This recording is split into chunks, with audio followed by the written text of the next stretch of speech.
Workshop. It's November 25th. It's 1:30. Thank you everyone for coming, and I will call the workshop to order. Please stand and join me for the Pledge of Allegiance. I pledge allegiance to the flag of the United States of America and to the republic for which it stands, one nation, under God, indivisible, with liberty and justice for all.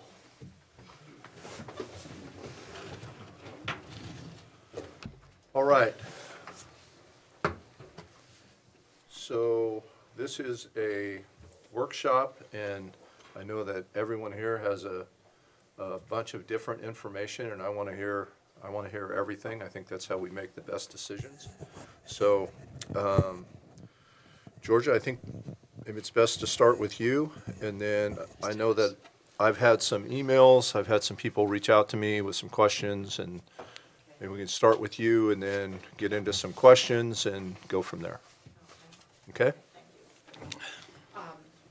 So this is our second workshop after the, in addition to a VOC meeting to discuss the levy.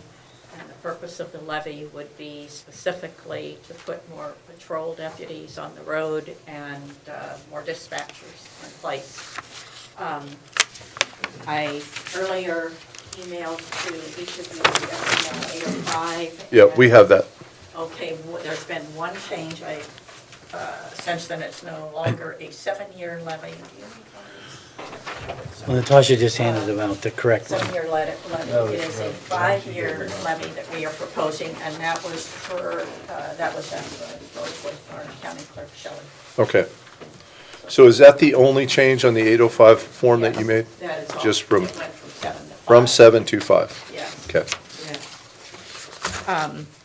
And Shelley confirmed that that's all we need, right, is the 805. So again, for the benefit of the public and those who are here to learn about this, it would be a 5-year levy. Should the county levy $1.12 per thousand of assessed property value be approved, we would fund patrol and dispatch divisions of the sheriff's office. Due to the state of the county finances, the sheriff's office staff has been greatly reduced, requiring 3 or fewer deputies to patrol more than 100 miles of county shoreline, resulting in a dangerous reduction of safety to citizens and a precarious dispatch situation. Passage of this law enforcement levy for $1.12 per thousand of assessed property value is estimated to initially raise $4,280,920.11 annually. The levy will provide funding for an additional 8 patrol deputies and 2 dispatchers. Upon passage of the levy, a 5-member review board comprised of Curry County citizens will be appointed to oversee the use of the levy funds and ensure that they are spent in accordance with this measure to fund public safety. So our purpose of being here today is to answer your questions with the goal of your approval to work with us on this and to pass, get the levy on the ballot next May. Okay. So I'm going to kind of jump ahead a little bit because we have a very limited time with Shelley. She's got to leave relatively soon. So does anyone have any questions of the clerk regarding the timeline or regarding any forms that are needed or necessary? Is there any questions for Shelley? Just a couple. So I have a couple. Sure. So Shelley, this, if the board elects to move this forward, then the board would be responsible for getting these documents in? Yeah, only the BOC or the BOC can appoint county council, can have authority to sign an SEL and move it forward to my office. Okay. And I think in the past you've done like an order, drew up the SEL 805, submitted that, and then after the time frame for anybody dissatisfied with the process, that time frame is over, then you file the SEL 801. So right now. You would just need an order. Yeah, Got this it. is premature. So, okay, so, and we submit the 805, we can do it, we do that through board order, then it's a, how long of a public comment period? 7 days, public comment period? And then after the public comment period, then the 801 can be filed? And then, after that, then it's just, the pamphlet information. There is no pamphlet because it's a special district election, not a state election. Okay, It's a state voters pamphlet. County doesn't have. got it. So there'll be no voter pamphlet information? Okay. The county could theoretically send out a mailer, or I suppose it would be there'd have to be like a political action committee, I would think, that would be formed to do that. Yeah, the county can do it, but it can't, it can just be factual information only.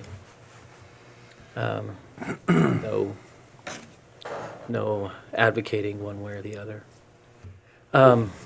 Okay. And when do the SEL forms need to be submitted? What's the last? February 2nd? Can. Okay. So February 2nd, and then the election is May.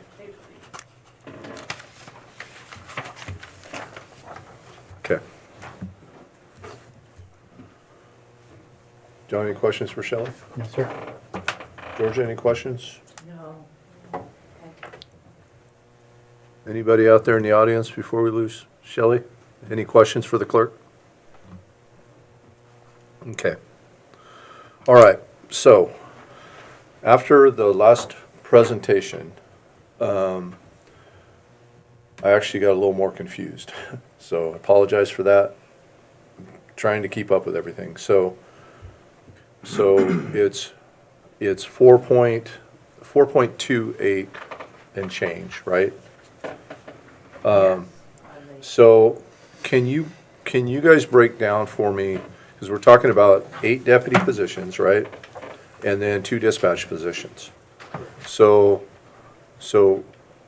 break down for me where this money goes, basically. Okay, that's exactly, I think, what he's asking for, I think is what I have here. Let me give you this, and then if you need. Okay.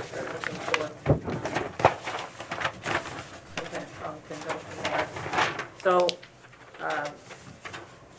basically, this is going to save a considerable amount from the general fund.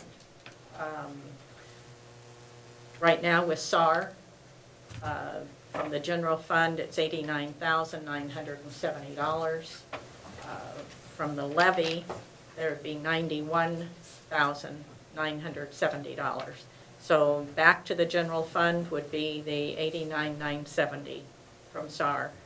For Marine, the general fund would receive back or be able to retain without paying toward Marine $30,635.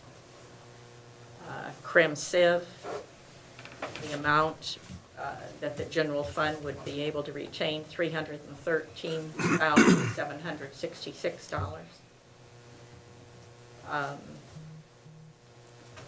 There are, from the levy then, I'll go ahead and give you those totals. From the levy toward SAR, $91,970. Toward Marine, $30,635. Crim Civ, $2,873,627. Could you say that one more time, sorry? Sure, $2,873,627.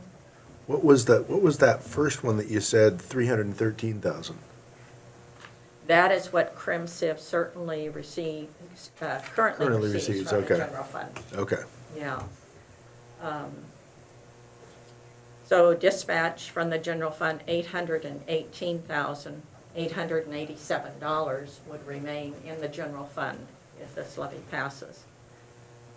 So the total for the general fund, monies that the general fund would retain that they are now paying for service, for sheriff's office services is $1,253,258. And that is money then that you would be able to contribute for your general fund expenses. On top of that, the 1.2 for the road funds. Yes. So that's, so one, $1,180 from road fund going toward Crimson, that we no longer would be taking out toward Crimson.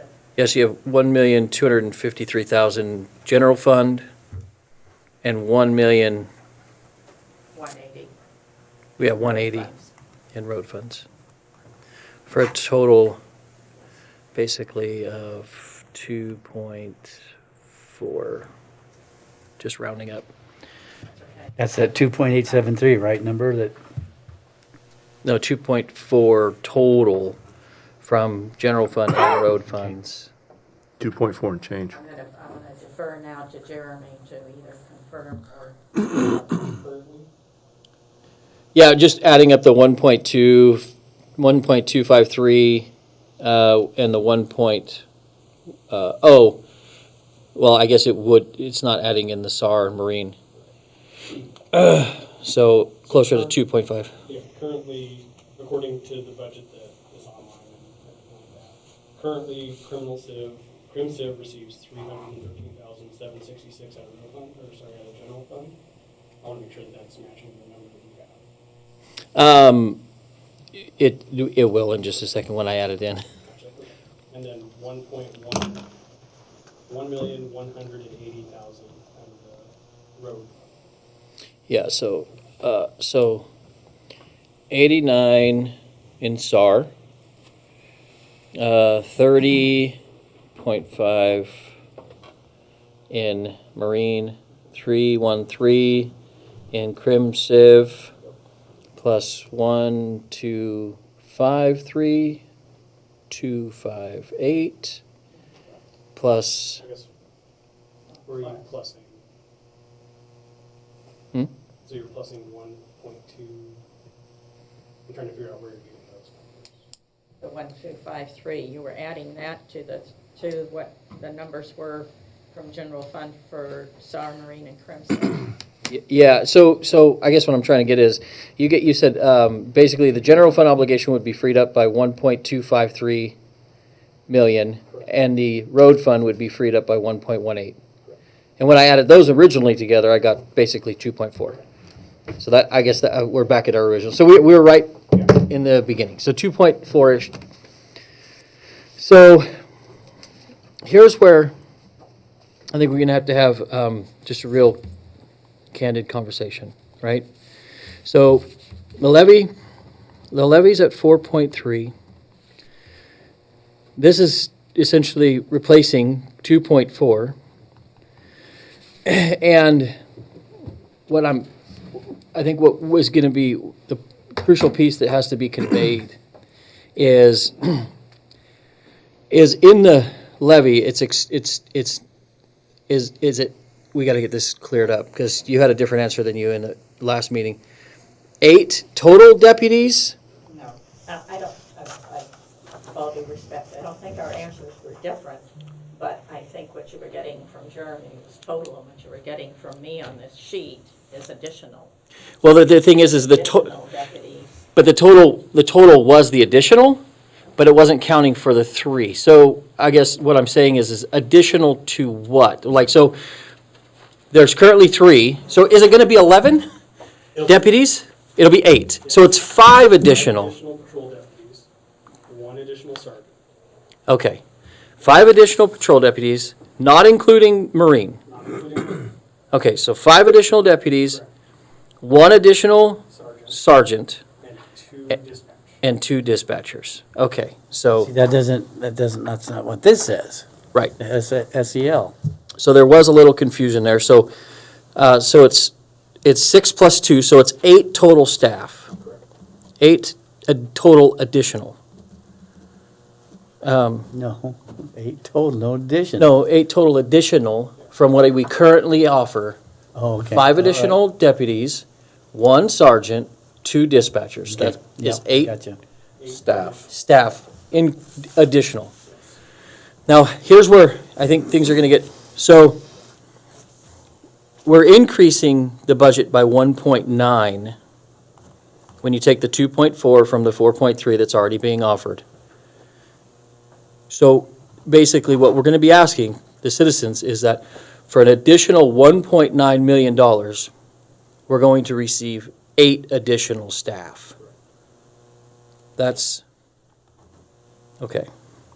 And that some maybe can be explained in roll-up costs and things of that nature, but when we talk about average staff per cost in those positions, we're looking closer to, you know, like 140,000, including administrative fees. So 140,000 times 8 is not 1.9.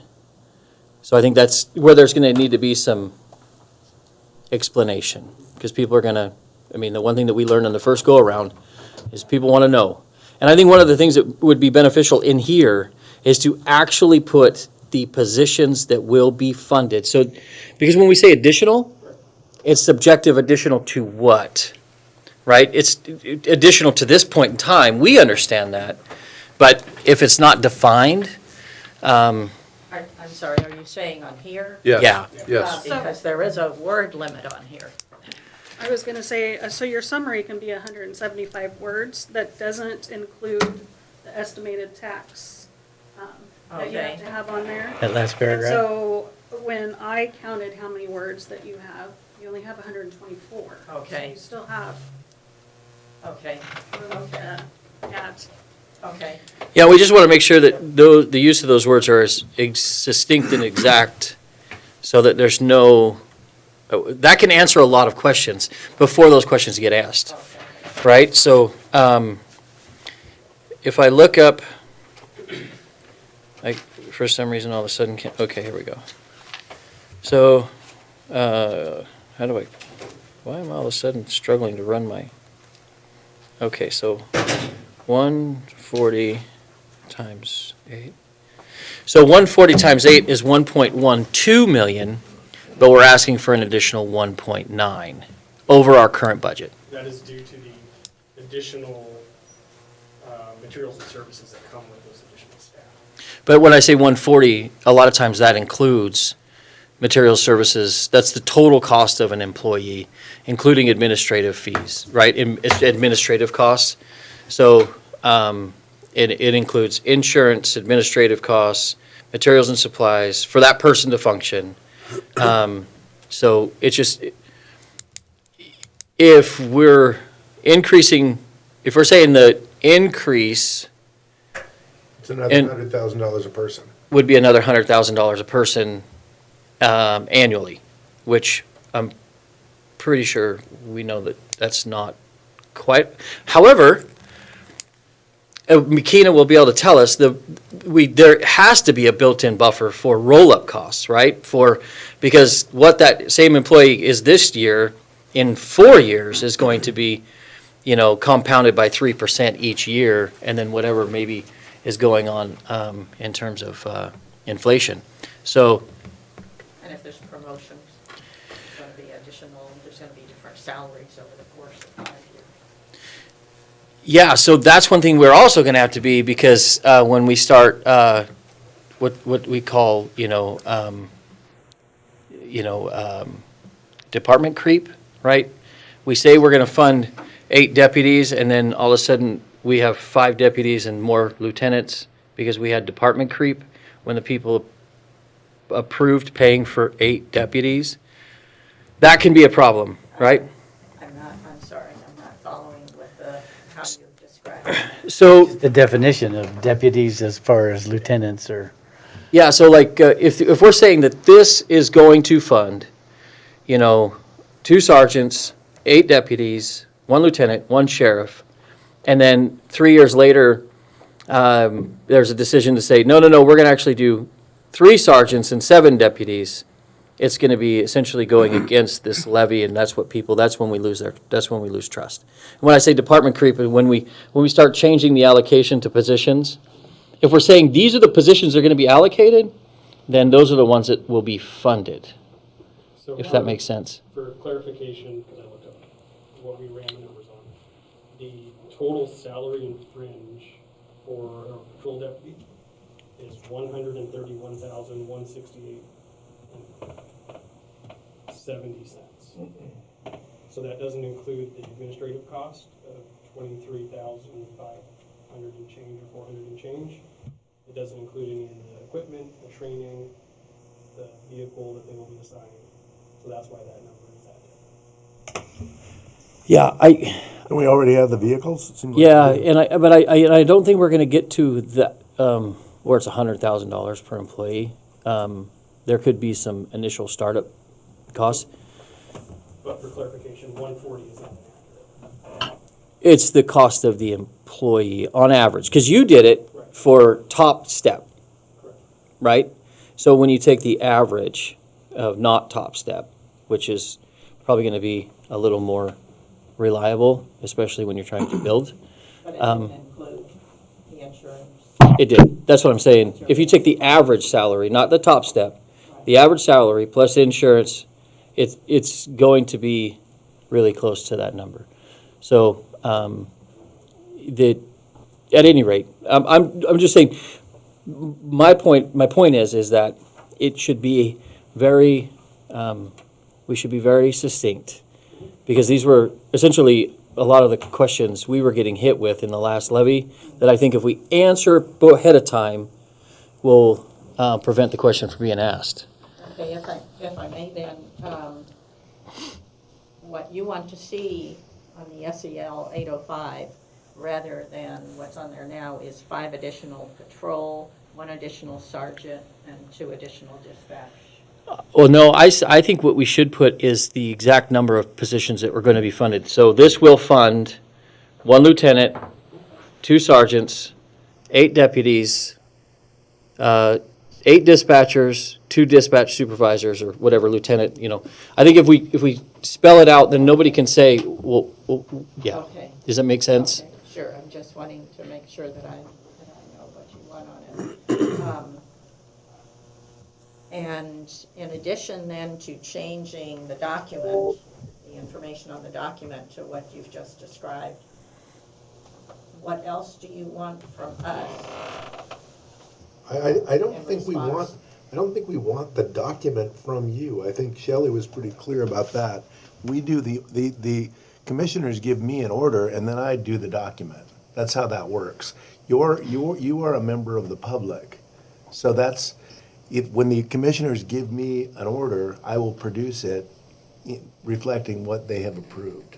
That's what so we should move forward with that in mind, because this is not something that's being generated by you.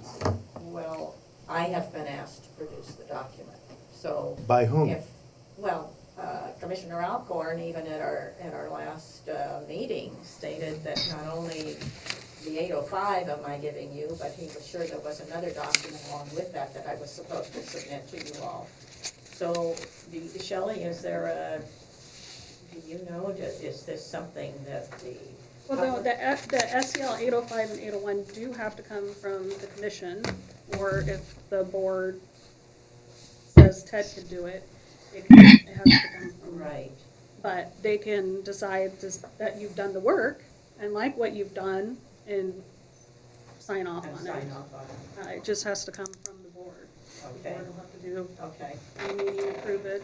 do Well, the it seems like it seems like you guys should figure out where the money's gonna be spent.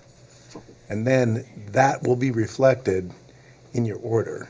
Right, and I think that's what we're trying to Right. see, I think that's what we're having the discussion about in terms of trying to identify what the intention was when it was proposed, and being very clear in that intention, so that when we do provide the document, it's going to reflect what we've all essentially. That's why I just feel like we're kind of getting the cart before the horse at this point. We're doing final documents before you have agreed that you could support anything. Well, I disagree with you, Well, Mr. Fitzgerald. so Yeah, I think this is I mean, we still need the process of like what they're putting forward. And I'm assuming, are you a group that was put together by the sheriff? No. We are a group of people who support the sheriff, and also several of the people who have been involved in wanting to move this forward live in the county, so they are very much aware of the increased crime and the lack of patrol deputies on the road. So we are a group of people who have an interest in putting more patrol deputies on the road and a couple more dispatchers. And the reason that these monies are going to these others as well is that would free up more of the general fund, which would help the county departments. And we felt that that would certainly be more agreeable to you as commissioners, as well as very agreeable to the public to be able to do that. We are not interested in going out with this levy in order to support the jail, for instance. That is not what we are interested in doing. So it's very important, I think, and with all due respect again to Mr. Fitzgerald, that we let you know we're citizens of Curry County. We are willing to, we've already put a certain amount of time into this. We are willing to do the work. We are willing to get the levy passed, and I think we can do it.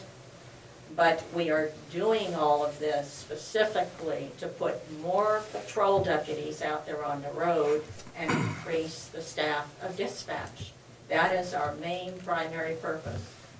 So when Mr. Fitzgerald suggests that you figure out where the money goes, then you want to do the work of another levy, and I mean, the first one failed, so we are willing to go out there now and put our time and effort into seeing if we can get this one passed, but we are very specific as to what we're putting our time and effort into, and that is road deputies, and I know that you are all very much aware of the need for that. At the last VOC meeting, you had two speakers that talked about all the crime going on in the vicinity of their homes, and I know that you get calls all the time about the lack of safety in the county and things that are going on. Our purpose and our role here, and I'm sitting in for former Commissioner Posh. I'm sort of leading this right now, but our specific mission is patrol deputies, more of them on the road, and dispatch. So let me ask a couple questions about the jail, because I know this levy is focused on patrol and getting deputies on the street. So where are we at the jail right now? Are we on 12-hour shifts still? So we're still on 12-hour shifts. Okay, but we're trying to hire some people. And then I saw recently that we've stopped advertising to hire, correct? It's back and it's being advertised again. It's being advertised again. Okay. So we're still on 12-hour shifts? Correct. Okay. How are we backfilling positions in the jail right now? Through patrol. Through patrol? Okay. So if we hire, we're potentially going to hire 2 more correctional staff? We're advertising for 3. For 3. Okay.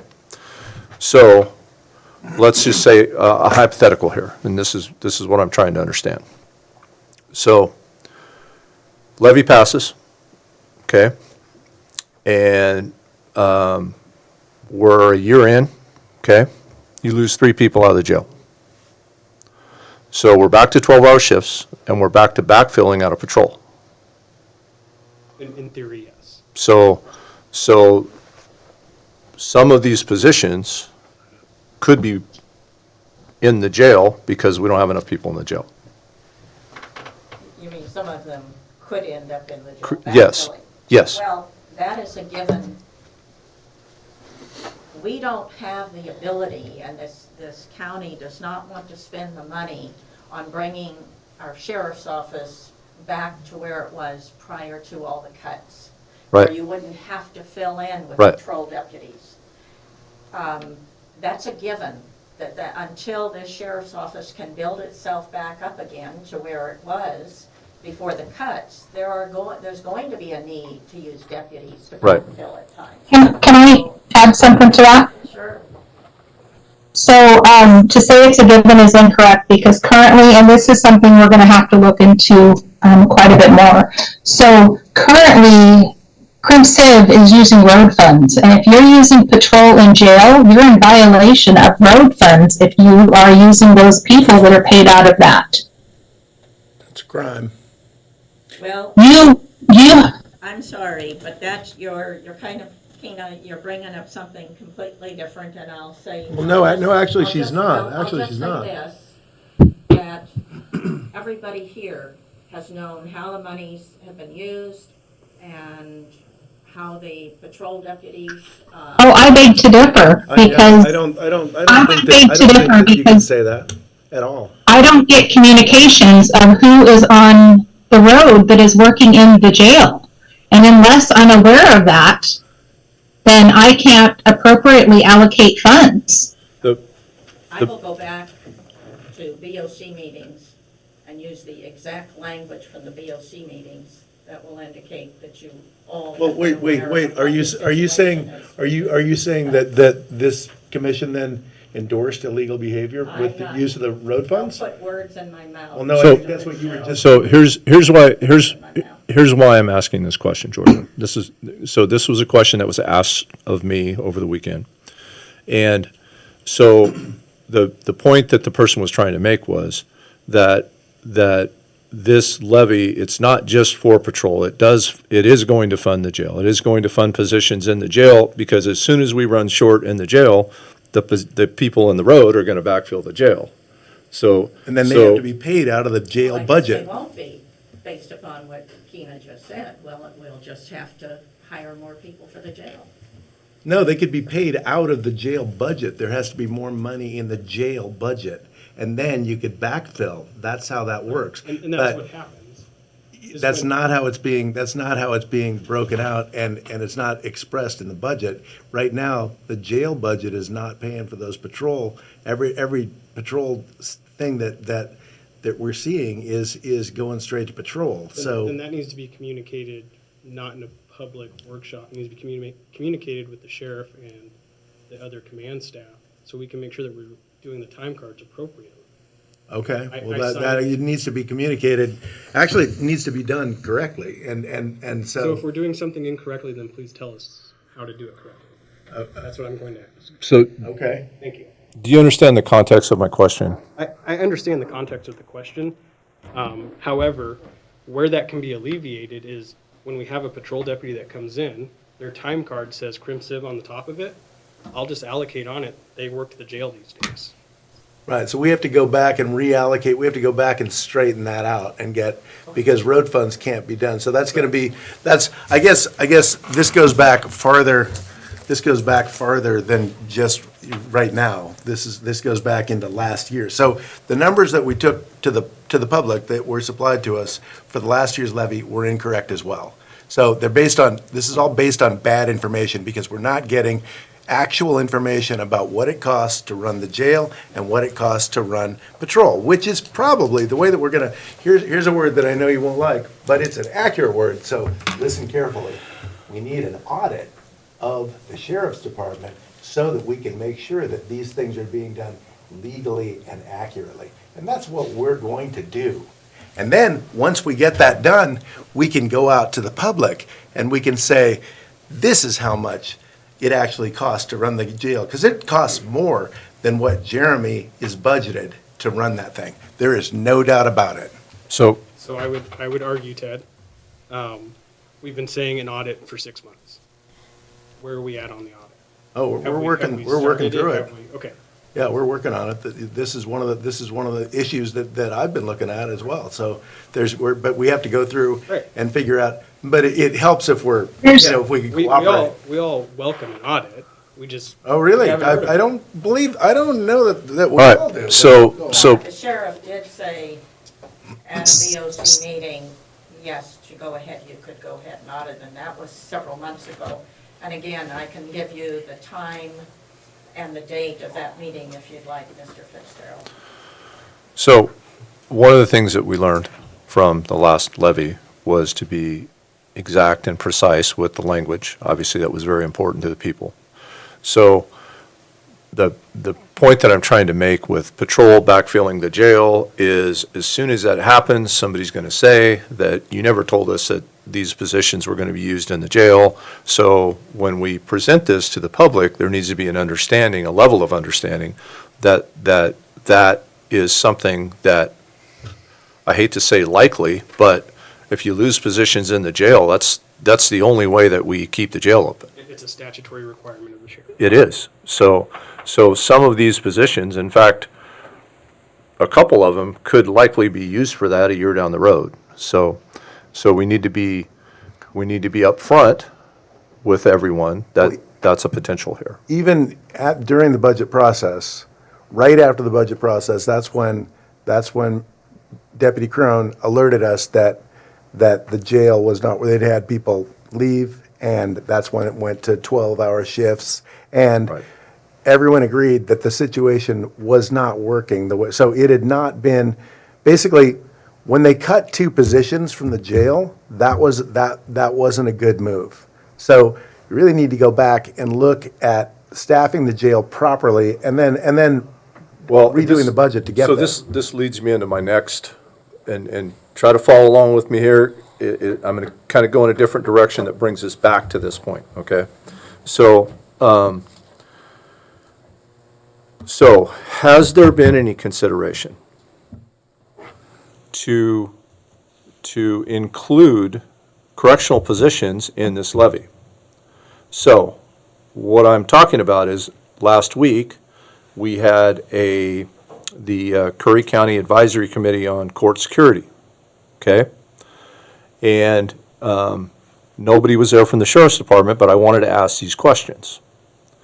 So if we had 2 correctional staff working as courthouse security, and you had a fully staffed jail, and by the way, the data that you collected from putting the metal detectors up absolutely supports having correctional staff in the courthouse. Absolutely does, right? You had pepper spray, you had a guy turned back with a gun, you had multiple edge weapons. So the data absolutely supports that. So my point is, if we included those positions in this funding, and you had 2 correctional staff working in the courthouse as security, and then you had to cut. You had 2 people leave unexpectedly. Your first draw is going to come from there and not from the road, right?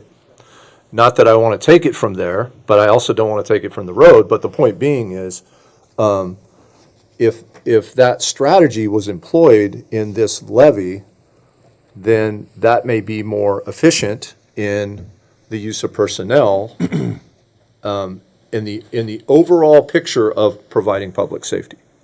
So the goal of the levy, like Georgia has said, was to provide patrol deputies and to provide dispatch deputies. Mm-hmm. And that frees up about $1.2 million back to the general fund. Right? And at that point, then we could have the argument that we just freed up this money that's now available to all of the county, and during budget, we come in and say, hey, this is the data from the courthouse. We should fund 2 more positions out of that. Right, but we're also getting data from the clerk's office, we're getting data from the assessor's office, we're getting data from all of these other departments that were also pretty devastatingly cut. So the argument's going to come from multiple directions on that. And that's what I'm saying, to be proactive with this and to employ this strategy and include that as part of this levy, it would make sense for the overall purpose of providing public safety, because I have to tell you, I don't understand how it's acceptable to not have people in that courthouse. I just don't. It's been, at the meeting, I heard one of the judges say, I've been here 18 years and it's never been a priority. And I struggle with that. And the reason I bring this up, Georgia, is this is something that was discussed with me from people who live in Brookings. They use the courthouse. They come here for grand jury. They come here for jury duty. And they are shocked when there's no law enforcement presence there. So this could be a benefit to the people who live in the cities. It could be a reason that they want to support this. And my question is, what would that look like? What would that look like? What would 2 positions look like in the overall amount of money that you're asking for? And could there be any adjustments, could there be any wiggle room in that to make something like that happen? For me to respond, I agree with you with respect to security people in the courthouse. But as Lieutenant Crone just said, if this levy passes, we would be freeing up about 1.2 million in general funds. Do other departments want to use the general funds? Yes, but you just said one of the utmost, for safety, one of the utmost purposes then would be to go ahead and hire 2 correctional officers or security officers. What I don't want to do is reduce the number of patrol deputies or the 2 that dispatch deputies. That is the mission of this levy. So, and the reality is, again, you could put, you're talking about, okay, we have the 2 backup people in the courthouse. One of them could be on vacation, another one could be out sick, something happens with the jail, and now you've got a problem again. So there's all kinds of scenarios that could occur. Right. But this particular levy is looking at increasing our patrol deputies on the road for safety for the county.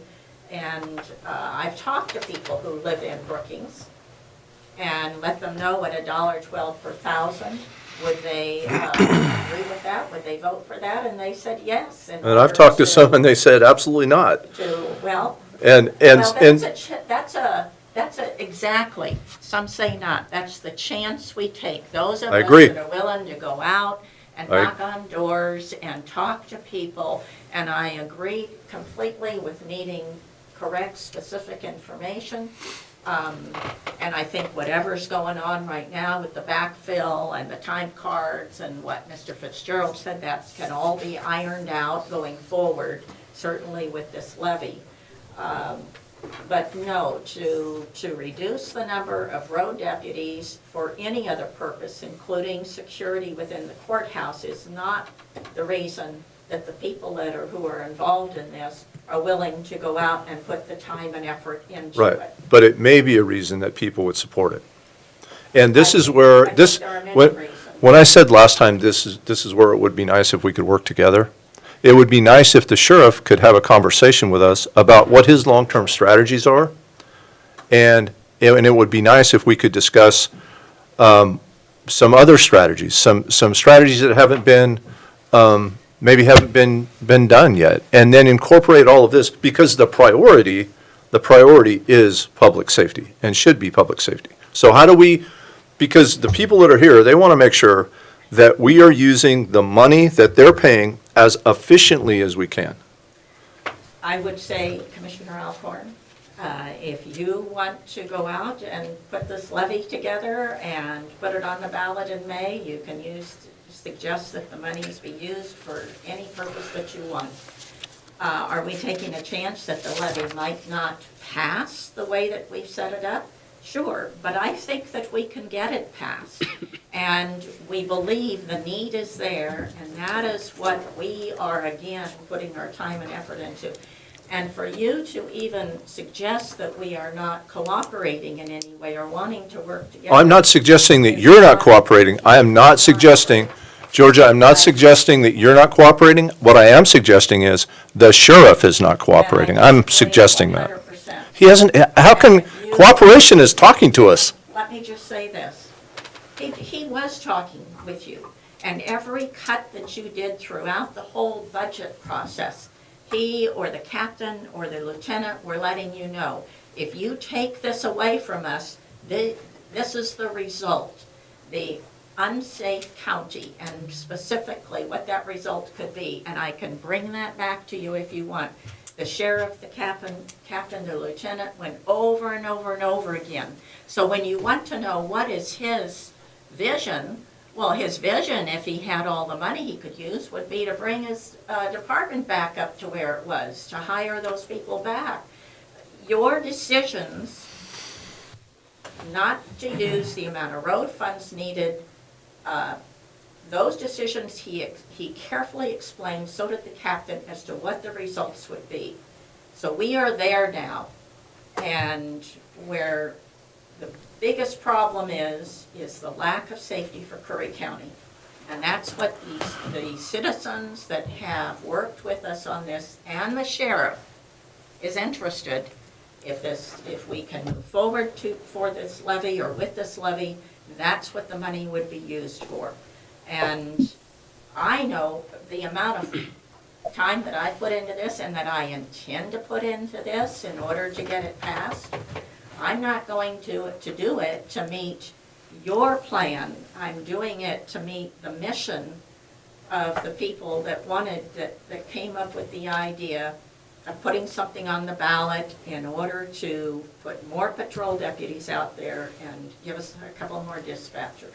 Is that going to leave holes here and there? Yes, but it's certainly going to build on the biggest problems that we have in this county. It will build safety for many of the people that you're hearing from, where crimes are committed on their properties. This will help them. So I'm going to, and I can show you this if you want, but I'm going to qualify my statement, which is, when I say working together, it's discussing options with the sheriff, it's making recommendations to the sheriff, discussing options, having an open conversation about maybe doing things a little bit differently, and some give and take on both sides, and what maybe re-envisioning what public safety might look like and having an open mind. That's what I meant by that. And I can show you where that was discussed if you want, where some recommendations were made, and none of them were even considered. Again, with all due respect, Commissioner Alcorn, you're re-envisioning how public safety should be in Curry County. You have mentioned more than once, you have over and over and over, you've got a plan, you're going to take care of this. The sheriff has been very clear throughout the budget, again, what he needed in order to keep this county safe, and that was taken away. There were some reasons that were valid because the budget had to be cut. There were others that were a number that you chose from road funds. And that was the number put out there, and he lost a lot of road deputies for that.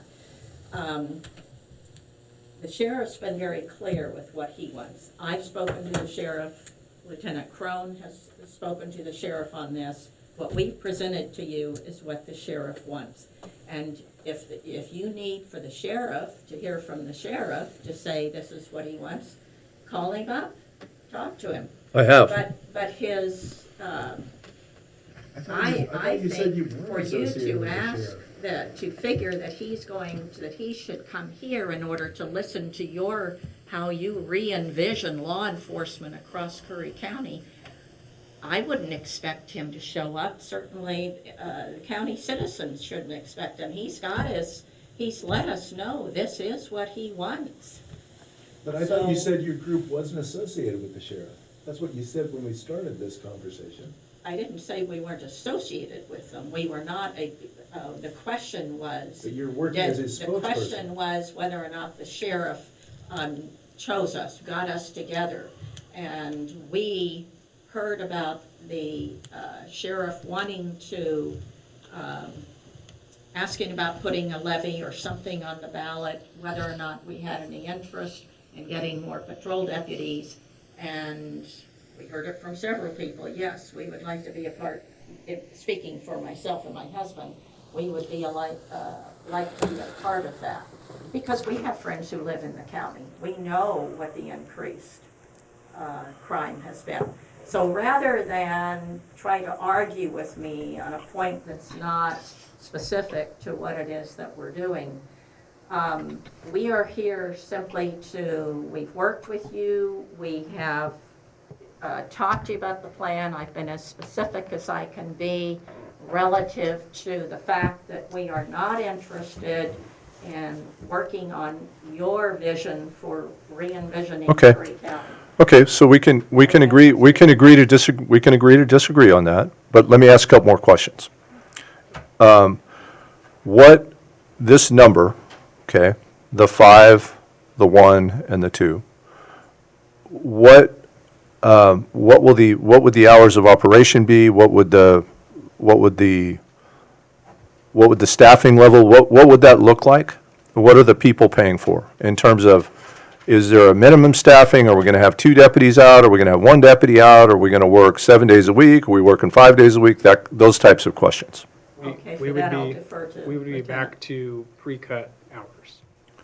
So we would be 7 days a week from the hours of 6 a.m. to midnight. And that would be 2 deputies on duty? 2 deputies on duty, including the sergeants working as well. And how much of that time would be spent with those deputies working in the jail? You, Like right now, I mean, what's their backfill and what's the average? right now, we have 1 patrol deputy backfilling. Okay. And then another question I have is, so I'm kind of confused on this too. So we get somewhere around, I think it's over 300,000 from the Marine Board. Okay? So tell me this $30,000, what is that paying for? What is that, how does that work? That is paying for the offset of materials and services, as well as the offset of that Marine deputy responding to calls that are not Marine associated. So that money is that kind of buffer to be able to pay for what the Marine Board doesn't pay for. What's that amount right now? I don't know what that number is right now. Because it's all dependent on that deputy doing Marine deputy. Right, but I mean, we should be able to look at that and see consistently what that numbers look like, right? Keena, do you know, that's probably a pretty detailed question to try to pull up right now. Go ahead, what is, exactly is it? Well, so that $30,000, it goes towards the Marine, right? So Yeah. we get money from the Marine Board, I think it's over $300,000. So the $30,000 would be the amount that would be kind of the cushion amount to cover when the Marine deputy is not doing Marine things, to pay for that, and materials and services. So is there a line item right now that show that that's a consistent amount, or that's an amount that is appropriate there? So we get about $185,000 from the Marine Board annually. Okay, And then routinely about 30 grand or so backfill. So normally about $160,000 is spent on salary fringe, and that is a portion of a supervisor and a Marine patrol individual. And then about 60 grand in materials and services. okay. And does the materials and services come from Marine Board? Anything, yes. So anything, the general fund portion of that is backfilling the expenses that aren't covered by the Marine Board in totality, not things that aren't covered, but in totality. I couldn't really hear that. So. Hold on, Keena. Let her turn it back up. Okay, go ahead. Okay. We can't. So, can you hear me now? No, we need more. Can you hear me now? A little better. Little better. Like a commercial. Can you hear me now? Can you hear me now? So the $30,000 backfill from the general fund, that is just to cover the expenses. That's just to cover the expenses that the salary fringe and M&S is over the 185 grand that the Marine Board gives us. Okay. So what is it? So that's the money that would be coming out of this to, okay, all right, okay, got it. Can I share my screen with you guys really quickly? Sure. Because I have some numbers that I have figured out. Make sure I get the right screen. Can you guys see this worksheet? Yeah, it's a little small, but Okay, we can let me see see it. if I can. Natasha, see if can I- you put it on both screens? I don't know if that helps at all. So, column A are positions that I believe you guys are talking about funding. The grayed out areas would be the additions So currently we've got the sheriff, or a portion of the sheriff, civil deputy, admin assistant, 2 sergeants, a lieutenant, and 3 road deputies in Crim Civ.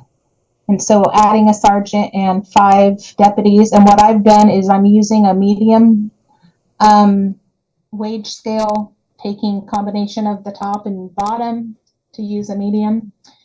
And then adding in 5-year assumptions, which this takes into consideration the odd year PERS increases, the health insurance. We're going into bargaining first of the year, so potential COLAs that we're going to have, step increases, such as that. And then here we've got a dispatch sergeant, a lieutenant, and then currently we have these 6, I believe it's 6 workers, or dispatch workers, adding 2 to that. And then adding in their M&S that is going to increase annually based on cost of fuel, cost of other services that are going up, insurance, like liability type insurance, and then your communications, and then adding in the portion of SARS and Marine that Lieutenant Crone was talking about, and putting in appropriate increases for that as well. So as of second year, based on this levy, I would anticipate that we would not, that levy would not fund as of year 3. And so we would have to definitely have an alternate plan of how we're going to move forward. When you say the money will not fund, Tina, are you using the same dollar amount of each year coming from the levy? I'm using, yeah, this is actual cost. These would be like, these are my assumptions of a salary fill loaded rate for the positions. I think she's asking if it goes up like 3% per year. So it would go up more than 3% because COLAs alone. She's talking about the revenue from the levy No. going up 3% a year. No, this right here is just actual going up. So if we added in, I think, what is it, 42? I'm just going to go up 3% a year, then this levy's going to go up as well. So if we just do that times 1.03, oops, sorry.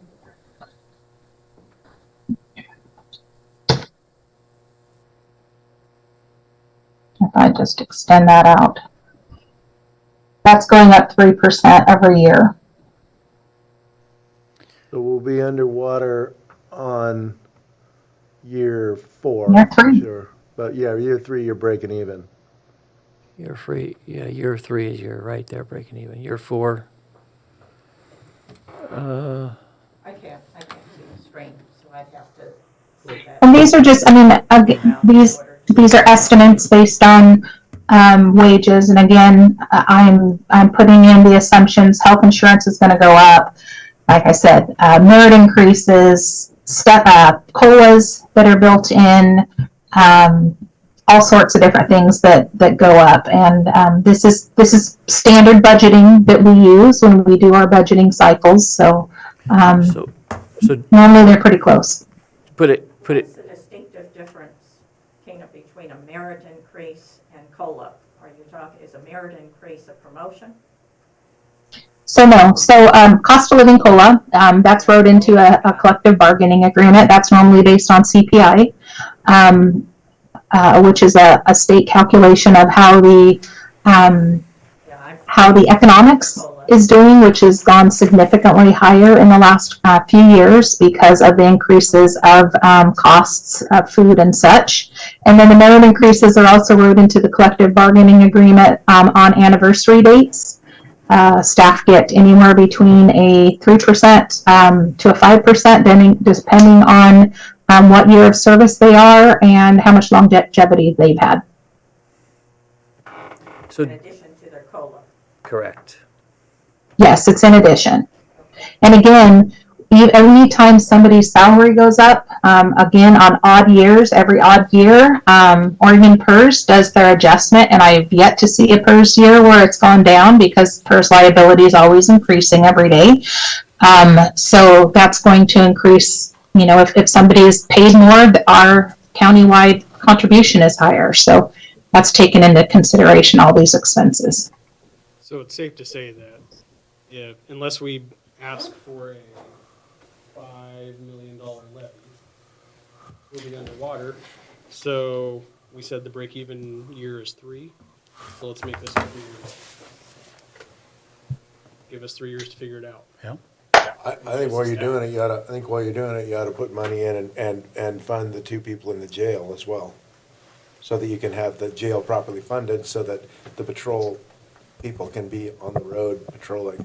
I think that needs to be a priority of the Board of Commissioners when. Oh, I do too. When $1.2 million. I do too, but I wasn't given to understand that the commissioners are being asked for their priorities in this meeting. So, here's the thing. You know, so, in Georgia, and with your committee, right, and obviously working with the sheriff to figure out, and I don't know if you've been directed to be here. No, okay. I just run the I numbers. asked the lieutenant to be here So- because he's much more adept than I am at working with the numbers on the computer. Sure. And so, I guess the point is that collectively, we all, I would hope, add value to the discussion on what would be the potential winning route going forward. Because nobody here, I don't think, is debating on whether or not there's a priority need. You know, but I also don't want to discount the fact that there are, including the opportunity for jail deputies adds another reason why people will vote. Because that's a universal need, and every person in the county utilizes the jail, the cities and the county citizens. Not everybody in the county utilizes patrol. Not everybody in the county utilizes dispatch. And so if we have a route that is more inclusive as well, to motivate somebody to want to vote for it because they are going to find that they will be impacted. Because you take a Brookings resident, right? A Brookings City resident. So there's 6,500 people there. To compel them to vote for this, basically $1.12 for the next 3 to 5 years, where they will have almost no measurable return, will be difficult. But when we include the potential for a fully staffed jail that then in turn assists the deputies to stay on the road, there's benefit there. So, and what we're saying, I guess, what I'm gathering is by saying work together to find the best measure to move forward with. Because I truly believe, like, if there's going to be anything that goes on the ballot, they've got one shot. And then things are going to get, particularly worse annually as things go up in cost and there's no additional revenue to adjust for it. I just want to make sure that we're not afraid to talk about ideas, and I understand, like, your group has a very fixed idea that you're running off by what the sheriff says is what needs. But sometimes it's good to have everybody look in all the corners of the room to just make sure we're not missing any of those things. And I think that's what Commissioner Alcorn's alluding to is. And I apologize for not being as articulate as Jay. That's the point I was trying to make. Yeah, it's just. I just want to throw it out there. We can fund all the positions in the world. Doesn't mean people are going to apply. As of tomorrow, there are 3 open positions in the jail. I have 1 application. Certainly. So now that. How long have they been open? 2 of them have been open since September. Yeah, we're losing 1 tomorrow. Yeah, so, and point being is that was also just a point of issue with our last levy in the town halls. When questions were asked, like, well, when would we, that was for 24/7 coverage, right? And the response was, well, it'll take me, 3 years to get to staffing to be able to provide the 24/7 coverage, which made a 5-year levy almost null and void because it's like, well, we pay 3 years into something we'll only get 2 years of outcome for. That's another question that's going to be posed. And the answer to that question is no one's going to work here if there's not stable funding. Certainly. I mean, when we pulled the application off the website, it's because we had 2 people in background to fill 2 positions, and they were looking pretty good. And then one of them didn't pass their background, and the other one decided that he doesn't want to come work here with the potential of him being laid off at the end of the year. Well, and that's why I would also, because, your immediate reaction to the funding situation, instead of like trying to, maybe we get real creative, we have time to get creative, is let's go with a 3-year.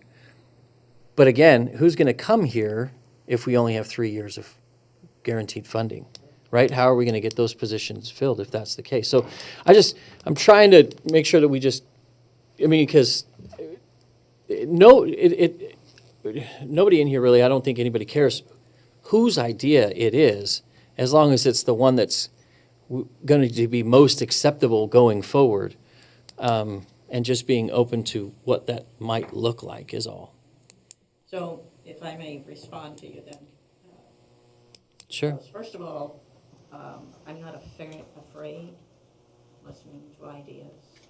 No fears whatsoever being here talking with you, so I want to make that clear. Secondly, this isn't my group. I'm a Curry County citizen.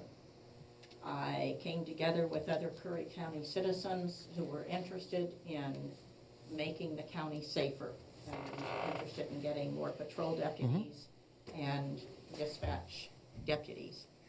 That's why I'm here. What I'd like to do at this point then, I know that I appreciate all of the input. I would like to know specifically what you want from us that would cause you to then agree to this levy. To the having levy a as levy. you have proposed it. I'm asking what you want from us. Well, do you want them to modify it, or, I think they'll understand by the time I finish the question. If you want to work with us and our ideas on getting a levy passed in order to make this county safer, in order to put more patrol deputies on the road, in order to increase dispatch by 2, what is it that you want us to change about that in order to agree? Because I understand what you're saying, and it sounds like you're not going to agree with what we put together, as far as you're not going to agree to a levy that solely puts more patrol deputies on the road and increases dispatch. Now, if I'm wrong there, please correct me. Well- So I guess what I'm asking, so that for the interest of the county, for those that are watching these meetings, for you and your time, for me and the lieutenant and our time, what is it that you want? You've mentioned several things that you'd like to see So specifically. what I'm looking for, George, is I'm looking for a proposal that prioritizes public safety that the people want. That's what I'm looking We don't for. know that, sir, until we have this on the ballot. We do prioritize public safety. There's no better way to prioritize public safety right now than to get more deputies on the road. So you need to define for me, if you will, please, what you mean by improving public safety, or putting public safety first. What do you want us to bring to you in order to approve it? Well, something that the people support, but something that takes the money that the people are paying and uses it in the most efficient way. And how would we do that? What do you propose in order to prioritize public safety and use the money in the most efficient way, in order for you to agree to a levy on the ballot in May? Specifically, what does that mean? Well, I've made some recommendations, but it doesn't sound like they were well received. And if you will, please, I'm going to ask you again, Which of those, and maybe all of them, recommendations do you feel are necessary? I need to know this, that you feel are necessary in order to agree to put this levy on the ballot in May. So 2 correctional staff that could be used for courthouse security and jail staffing. Okay. I'd also like to, I think the public would like to know, I would like to know how, so when you figured this, because I mean, I'm looking at the previous staffing that we had, and so when you're talking about going back to the original hours, is that the way that we're gonna be affecting public safety the best, or should we look at alternate staffing so that we could have like night coverage? I don't know. That would be an interesting thing to, see what kind of, when crime happens, what's the most effective way to address that? I have a hard time believing it's 8 to 5, Monday through Friday. So here's another question I have, and I don't know what the data supports when it comes to this, but and it would be a question as to how our current and past, when we were at the staffing level, time was being used, because we don't have a detective. And if a detective would create more time for patrol deputies to be patrolling and doing patrol duties, then that detective position, in my opinion, is very valuable. And so included in the numbers we have, a detective position could create better time management for patrol deputies. Now, I don't know what the data suggests there. So we would have to look at what the statistical information would show there. And if it showed that bringing back a detective position would free up that time, then I think that would be a really efficient use of this money. And when you are now asking for statistical information on that, what do you mean specifically relative to? How many cases are deputies spending their time doing follow-ups on? How many calls are they handling?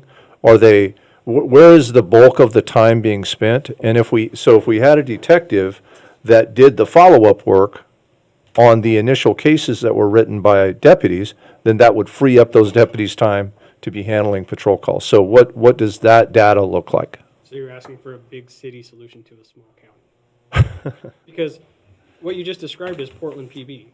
No, what I described is we had 2 detectives here, and they had a lot of cases, and they had a huge caseload. So where did all those cases go? They had to go back to patrol, right? Okay, so if we had a detective who could take some of those cases back, patrol doesn't have those cases in, right? But you just said That's not a big city answer to a small agency. described them doing the follow-up for the initial cases.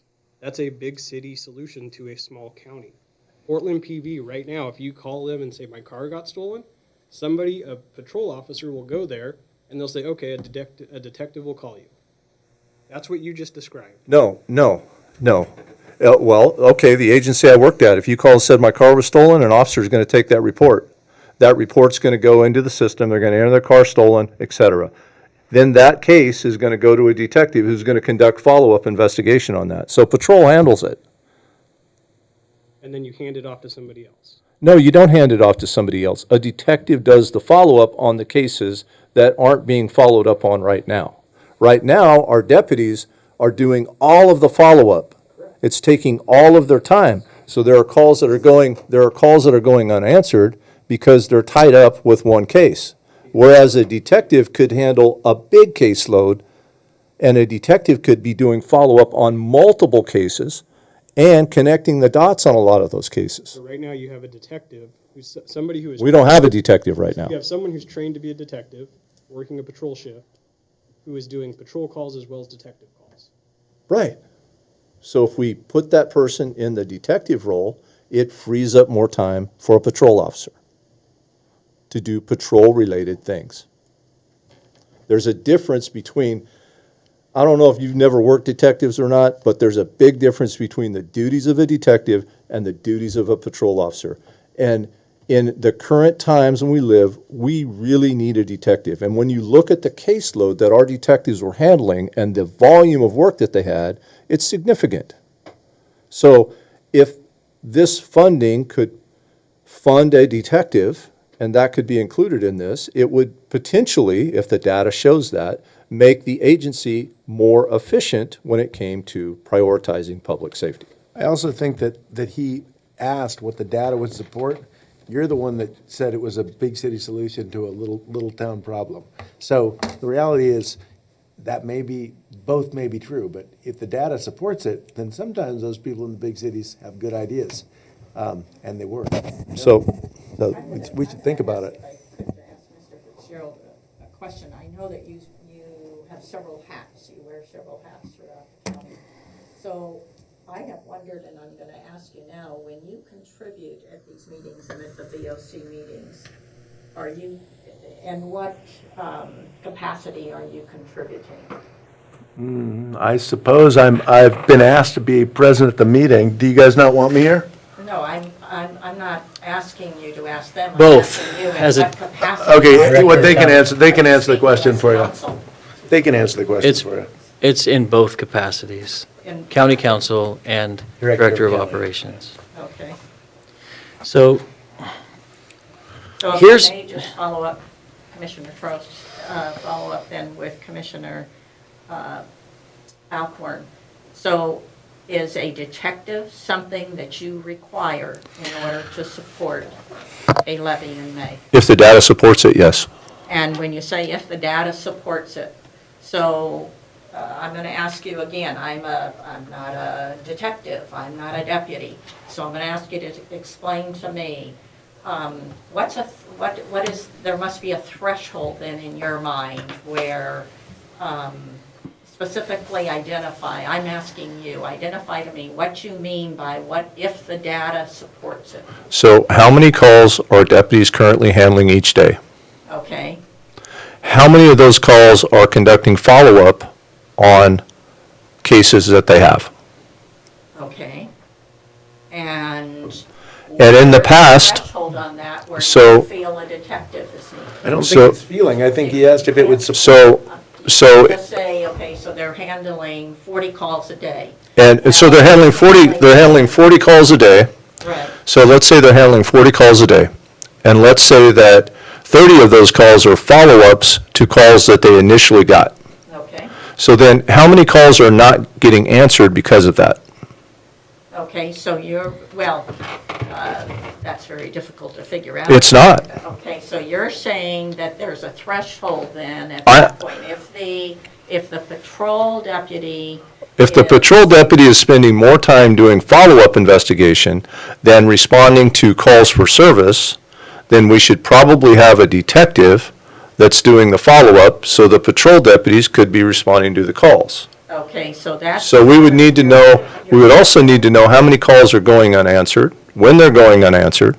These are all questions that I've asked before when it comes to that word metrics that we should have to understand where we spend our money. Right, but you before and as of now, the reason I'm trying to get you to be specific is that a metric doesn't mean anything unless you have it within a certain Right. context. So.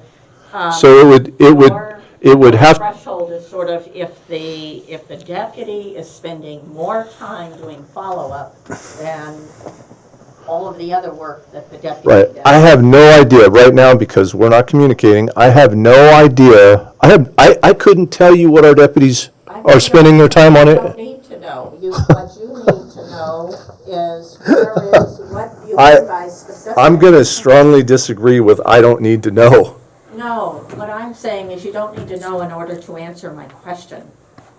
So what I'm understanding, what you have told me is that you don't have to have a specific statistic. If the deputy is spending more time following up on cases than what they are dealing with new or out patrolling, if they're spending more time on follow-up than, in other words, a percentage. That would be one piece. The other piece would, are calls being unanswered because deputies are tied up doing follow-up? Okay, so that's. That would be another piece. So that's what I need to find out, are That- calls. that would be not another- being responded to because the deputies Is- are following up on other. Because the deputy is tied up and unable to respond to a call that comes in. Because they are working on. Right. prior- Here's an example. A stolen car, a deputy's following up on a stolen car case, okay? And while he's following up and he's going out doing interviews and maybe he's collecting evidence, maybe he's trying to collect some video, that type of thing, a call comes in on a residential burglary. And the deputy can't go to the burglary because he's out doing the follow-up on the auto theft. The deputy's gonna go to the burglary. That's the Then priority. then he's not doing the follow-up, He's gonna prioritize the burglary, and then he's gonna go back to the follow-up. a cold burglary? A burglary that's already occurred? I'm not talking about an in-progress crime. I'm talking about somebody came home and all their stuff's gone. And that would be, they would finish what they're doing and go to the cold burg after that. Right, but if they don't ever finish what they're doing because that one lead takes them to another lead, then they don't get to the burglary. That's my point. How many of those are happening? Okay, then. Does that make sense? It does. So Okay. if I can just say that back to you. So when you, what you want to know is whether or not more time is spent doing follow-up rather than everything else that the patrol deputy does. Right. So a percentage of 1 to 100, if they're spending 60% of that time doing follow-up and Right. 40 doing others, then they are spending more time doing follow-up and therefore to make your case to need a detective. I think you said that was one. That was one component. Now, And secondly, then, are calls not being answered specifically because. That would be another the deputy component. is working on follow-up of other cases. that would be another component. Now, here's a third component. Okay. The third component is, so many calls are coming in that are priority calls, right? So you're not going to be spending time on an auto theft when somebody just got shot, right? You're going to go to the shooting. So if we're getting a high volume of priority calls, and then no follow-up is occurring on the cases that need follow-up, that demand follow-up, especially like domestic violence, sexual assault, child molestation, those types of things, then, because those are pretty high priorities in terms of follow-up, right? So how many of those are not being followed up on? And if we had a detective, Well, then that would alleviate that. So we need to know that data too.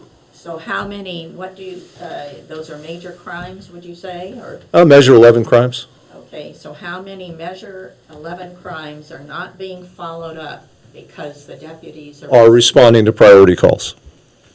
And then you take all of that data and you look at it, and then you should be able to come up with a decision on how that money should be spent effectively and whether a detective would create a more efficient patrol by having one detective. And I know, I'm confident that data is going to show, knowing the volume of work that detectives are doing, especially when it comes to sexual assaults, domestic violence, those types of things. And that's not even taking into consideration the level of effectiveness that a plainclothes detective has in doing interviews with witnesses and all that type of thing. So when you have to factor that in as well, because when you have a patrol deputy that's trying to talk to a child molest victim or has to travel to Medford to conduct an interview with a specialist, that's pulling that guy out of patrol too. So you've got to take all of that information and you've got to evaluate it and then make a decision based on that. Can I, So that was Measure 11. 11. So how many Measure 11 crimes are not being followed up on? Right. The answer to that is zero. All Can of the Measure 11 crimes are being followed up on, can I, and they're being prosecuted by the DA. Really? Yes. In fact, I have 3 in the jail right now.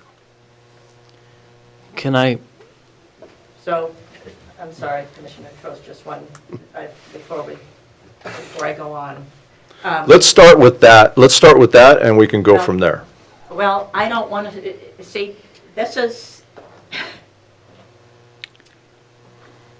we end up going off on a tangent again. So I'm trying to narrow things down so that I know when I leave here what it is that you want in order to support a levy in May.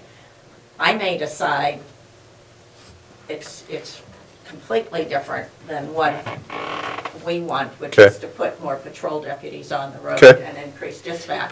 But if you're not going to vote for what we want, I need to know what is it that you would vote for. So I think I've got an idea now as to what it is that you want to see. But when you say start with that and then go on, I'm going to use the 3 things you gave me, and I'm going to be able to come back and say, this is from 1 to 100%, this is what I feel the need is for a deputy based upon the answers to these questions, and you can either agree or disagree with me at that time. Jay? So, Commissioner Trost. my mind works a little different when it comes to efficiency. So I just try to make it real simple, because yes, we want deputies, but we want deputies to be the most effective they can be, right? And so they're oftentimes pulled from responding to calls by doing civils and investigations and things of that nature. So here, I just kind of made a real simple one for efficiency to just examine. So if a deputy's working a 40-hour work week, right, and 10 of it's doing civils, and 10 of it's doing investigations, and 10 of it is responding to, or 20 of it's responding to calls, okay? Easy breakdown, right? If you have 8 deputies spending 10 hours, so that's 80 hours doing investigations. If a detective took 40 of those hours out, that means they would only be doing 5 hours of essentially follow-up. And if you did 5 times 8, that's the equivalent of 1 additional deputy. So what I'm saying is that if you had 8 deputies and you had 1 detective, the detective could be reducing the amount of follow-up the deputies need to do to the extent that they would essentially be working as if they had 9 deputies, because they would have that much time back on the road. So when I look at efficiencies, that's the realm in which I look, like how much time is being invested into each avenue, and is there an avenue to, is it even realistic? Because if they're not, right, if it doesn't make sense to making them more efficient, then it'll be clear. But if it is, then it should be something we can that's considered. Because if we could make 8 deputies with our current workload more efficient to where it would be essentially providing the output of 9, because we have this other person taking that off of the table, then that's, I think, something I think everybody would want to support. Okay, so that I understand, if you could just, your example, 10, you're saying at a 40-hour week, 10 civil, 10 hours in investigation and 20 hours responding to calls doing road patrol, right? Okay. So just to make it simple, if that was the case and you had 8 deputies, that would be 80 hours of doing investigations. If you cut that in half by having a detective, now they're doing 25 hours responding to calls, which when you times that by 8 would be the equivalent to what 9 would have been doing beforehand. Okay. So you would, in order for you to vote No, I'm not. something on the ballot in May, you would want the levy to include a detective. No, what I'm saying, because I don't know the numbers. All I'm saying is it would be a good discussion to have to see if that is something that increases public safety and increases the effectiveness of a road deputy to be considered. I'm not saying, I'm not like concrete, like I'm not, this, and this, but I do want to be able to say, hey, let's examine whether or not this does make road deputies more efficient, and if it does, is there an avenue in which we can try to capture that for sure? And So you kind of would like to have then fill in your fill in the blank, so to speak. How much time is spent on investigations in a week's time? How much time is spent on civil in a week's time. I mean, it sounds like if we fill in those with approximate numbers, that tells you. That shows what the need is. Right. Right. And we take what is put into investigations, and that will determine, you would use that to determine whether or not a detective is needed. Is more efficient or not. The need right now is patrol deputies. Today, you have the sheriff and a sergeant working patrol. That's why the sheriff isn't here. It's because he's handling calls. That's the need. But to even make it more simpler, Jeremy, all the years of experience over there, they can't say, we need a detective. They got so many years of experience with John and you and all those folks. They should be able to say, we need a detective. How do we, that's why we've all been saying all along, can we talk about how to come to a conclusion of how to do this? And I nobody, just nobody's think- saying we don't need patrol deputies. No. Lieutenant Crone, not one person's saying that. We need money. And you can disqualify, you We do can, need money, but everything that you guys keep talking about of detectives and adding, the number keeps going up. The number gets more expensive, and the people have spoken. They're not going to pay for things that are expensive. But if it's less, if it's Well- a little more expensive of a detective to get an extra 1.5. Here's what I want to, there's some people here. Ms. Klein, would you like an opportunity to speak? Well, I'll never turn one down. So come up here, if we can hand her a microphone so people can hear. I see you shaking your head, and I want to give you an opportunity I appreciate it. to talk. I'm going to just back up and go way up. And we're so down in the weeds. I remember when I first, I don't know if you guys can hear me. Yep. I remember when I first became aware of the last levy, the one that didn't fail. And part of the rationale was the loss of the timber money, and that over time, we've been using the road funds to back up everything, and the poop was hitting the fan, and we had to do something since the levy didn't pass. Well, it was more than just the sheriff's department that took a big hit, but it was focused, everybody's focus was on the sheriff's department because it was a law enforcement levy. But every other department took massive hits. And sometimes the sheriff's department, at least if I'm understanding things correctly, took a bigger hit because there were departments like, not appraisal, but Assessor. Yeah. Taxation. that had mandates from the state that you had to keep certain number of people. So, well, okay, we got to keep that person, but that meant another cut somewhere else. And so I feel appreciative of the board because the road funds are not replenishable, if I understand correctly, and they would run out. So they decided, I think properly, to draw a line in the sand and say, this is the year we're going to make it hurt. And they did. It hurt everybody. So as I'm listening, I'm feeling like, why are we doing a law enforcement levy? Because it's not just law enforcement that's the issue. It's the funding for the whole county.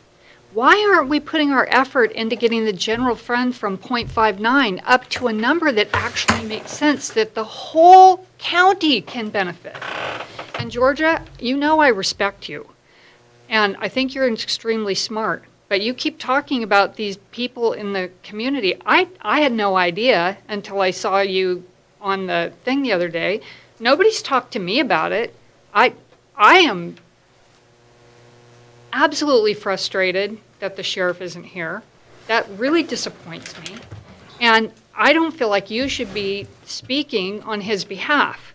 And I understand you're doing what you believe is right for the county, and I think you have your intentions and your goals are admirable.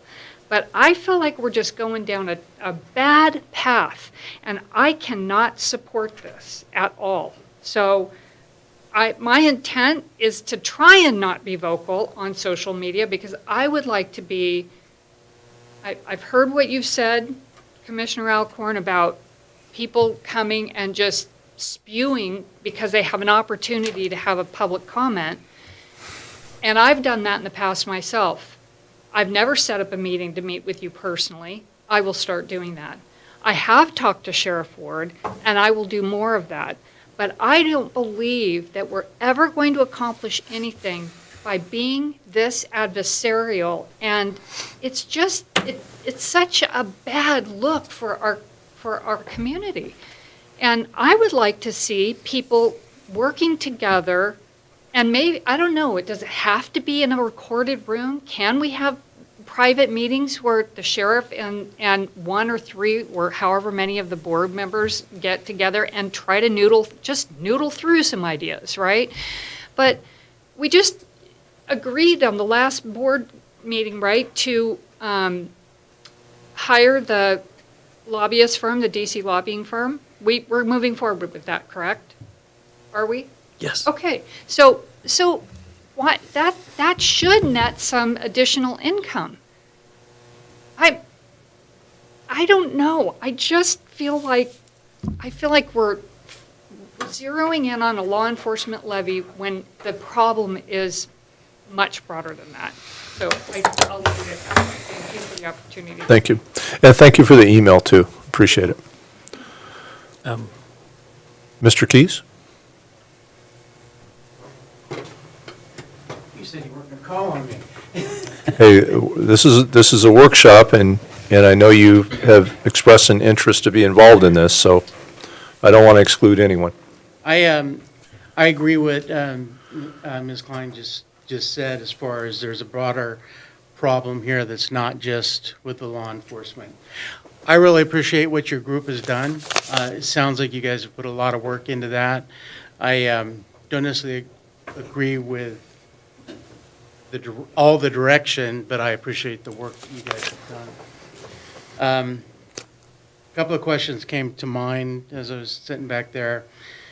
Same question I had 7 or 8 months ago when we were doing the other levy is, what happens after 5 years or 3 years?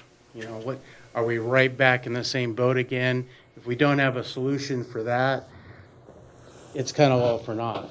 You know, so you're putting duct tape on a sinking boat. It's just not going to work. So that was the first one. The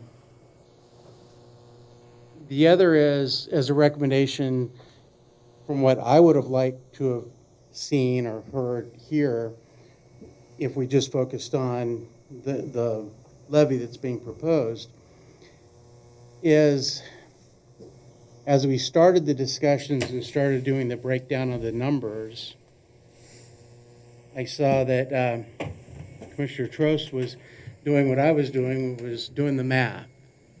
And we kind of came to a point where there was almost $800,000 that was not accounted for in the ask, right? And Ted pointed out, well, it's $100,000 per new employee. And then there was some discussion about, well, it could be vehicles, it could be materials, it could be this, it could be that. But we never kind of came back around to that. So it's still kind of just floating out there. And I've done very large budgets at the federal level for the U.S. Marshal Service and Bureau of Indian Affairs. I mean, the last budget I did was a $500 million budget. And those are the kinds of answers that people up the food chain, and in this case, it's this board, and it's me being a citizen, you as a citizen, everybody else. Those are the people you have to answer those questions to. So I would have liked to have seen well, I would call it a budget justification document, which goes through and says, this is what we're using those funds for. Very specific. We want to do these positions, these tasks, these are our assumptions, and you know, and then you get down to basically you balance the ask. So may I ask you then, Mr. Keys, Sure. what you're kind of visualizing, you want something itemized. So would a flow chart type A flow chart's good, or even a be a narrative, little easier? kind of both, actually. Yeah, a flow chart type, which actually itemized the expenses. Right. Showed, and, okay. Yeah. So. That's a really good point, and I gotta tell you, George, that would be helpful to me too. And it might be a good associated document with the SEL forms to present and explain. Good point. When I first became aware of this meeting, because I've been kind of out of pocket for a little bit, and I downloaded the SEL form, and I read what I was given, my first thought was, because I'm a math person, $4.2 million, and according to the SEL, it was 10 positions, that's $420,000 per position. I mean, that's where my mind goes. And for most of the voters out there, if that's all that they were going to read on a yes/no vote for a levy, that's what they're going to see too. And I know there's only so many characters that you can put in Well, that. not just that, just to let you know, and this is where a flow chart would help immensely in what you're describing to me. So parts of the money that, what we are doing is eliminating some of the outgoing funds from the general fund in several divisions. And so it would be helpful for you to see that. Exactly, and Because as we you give started going. back about 1.2 million to the general fund total with this. And when you went through that part, I'm sitting back there thinking, okay, this makes a lot more sense to me, that this is going back to the general fund. We're also not biting into the interest earned on the road funds, which was where that number came from for this Yes. year. Right. So let those road funds, start making that interest again. Of course, later on in the discussion, I got a little put it back to say, well, 1.2 million goes back in, and then all of a sudden, people are already ready to spend that. And anyways, it just goes to a broader problem. Let me hit to my main point, because I think it reinforces what I think Ms. Klein was going for.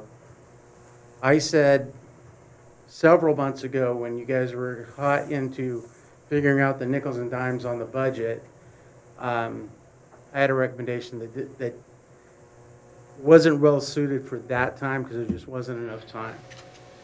Right now, I don't have it in my notes, but we're limited, was it 59 cents per 1,000? That's our tax. That's our tax. Yeah. That's our The levy. We can't change that.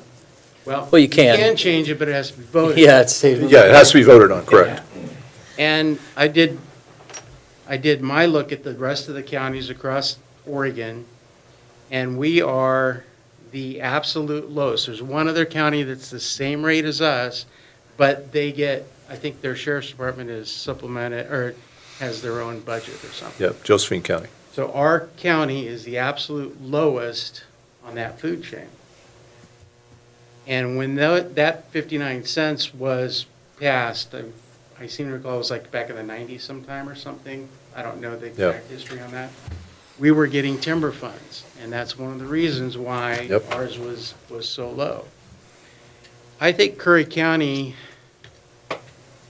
this board, the Sheriff's Department, the Budget Committee, you guys have an extremely good case to go out and solve this problem, and that's taking a case to the voters to say, look, it's been 30-some years since this 59 cents was established. Here are the rest of the counties. And I think I did, if you look at the average, the mean between all the counties, it's like $1.60 or something, I think, if you look at the different rates. To propose over a period of time, and I would say, I'll say 5 years, 3 years, whatever makes sense. Over a period of time, Curry County would increase that tax rate, permanent tax rate, from the 59 cents to whatever. The first year, And it wouldn't just be level. It'd be first year, you would go up maybe 50 cents. I don't know. I don't know what the final number would be. Go up 50 cents a year, or for the first year. And then every year thereafter for the next 3 or 4 years, however long you need to get there, it would go up a smaller amount. Okay? That doesn't solve all the problem right now, but it more solves the problem for the long term, because you'll get a bigger tax base that you can do a lot of these things. During that time period, I mean, there might still be a need for a levy, and maybe you'd have those both on the same ballot. You might need a short-term levy, but you're also showing the long-term solution. In your argument back to the county, to the citizens, you lay out, this was established 30 years ago. This is what just inflation rates would have done to that 59 cents just over the last 30 years, but we can't adjust for that. The only thing that gets adjusted is the 3% assessor change every year. That's close to the inflation, but it's not. Everything else is more expensive. These are the additional services you're getting that you weren't getting 30 years ago. There's a lot of justification there that you can put out to the citizens, and they can see the value for that going up. The other thing is looking at what is that effect. When I first started looking into the last levy, and I started looking at was it $2.33, and I wasn't looking at the $2.33, I was looking at something else that said, well, your tax rate should only go up like 9%. Like 9%. And then I did my quick math based on a 9%.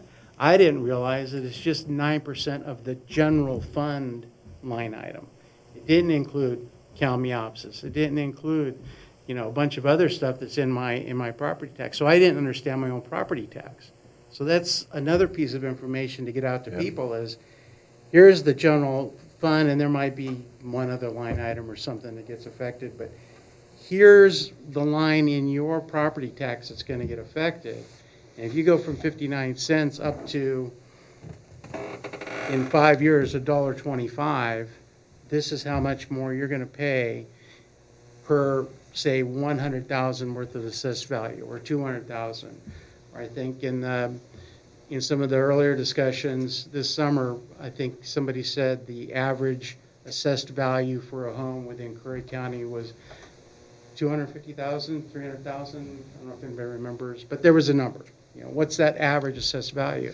Use that as the example and say, all right, if we go from 59 cents to $1.25 or $1.40 or whatever that number needs to be, for that example, for that average assessed value, this is exactly what is going to happen. I mean, because it's just going for the general fund. It's not going for all the other stuff that you're paying for, fire departments, Brookings Police Department. I'm from Brookings. Brookings Police Department, CalMeopsis school system. It doesn't affect that stuff. It only affects the general fund. So, it's a lot easier for people to understand if they know, okay, now I understand that it really is only this amount. It looks like a much smaller number than people trying to do the math in their head. But to the point, that's the long-term solution here. The county needs more revenue, period. If by some miracle one of these days we start selling trees again, great. Then we can start using some of those funds. But that's not happening. People have been trying to get something going on that for a long time, and it's right now you can't count on that. So the long-term solution is you got to change the tax base. A lot of solutions came up, I think, during the summer where people were talking about going out and trying to stimulate the growth within the community to get more people paying taxes, but it might require changing some of the, property use laws and things like that. Some of that got floated around to allow, people that have these 20-acre ranches that want to actually subdivide that into 5-acre parcels, to where now you've got more people paying taxes on a residential rate instead of a farm rate. Those are all great ideas that were out there. It's not going to generate the kind of income you're really going to need in the long term. It's got to change the tax base. And that begins by being very open to the public, to the citizens of the Curry County, and putting together a really good case. And I think it's there. The case is there. Tell them, what are you going to get for it? What are you not getting for it now? What has changed in the last 30 years? How does our county compare to other counties, as far as that tax base goes? So that's my 2 cents. Appreciate it, and appreciate you coming and talking, and every time I listen to you, you always add value, and I appreciate that. Yeah.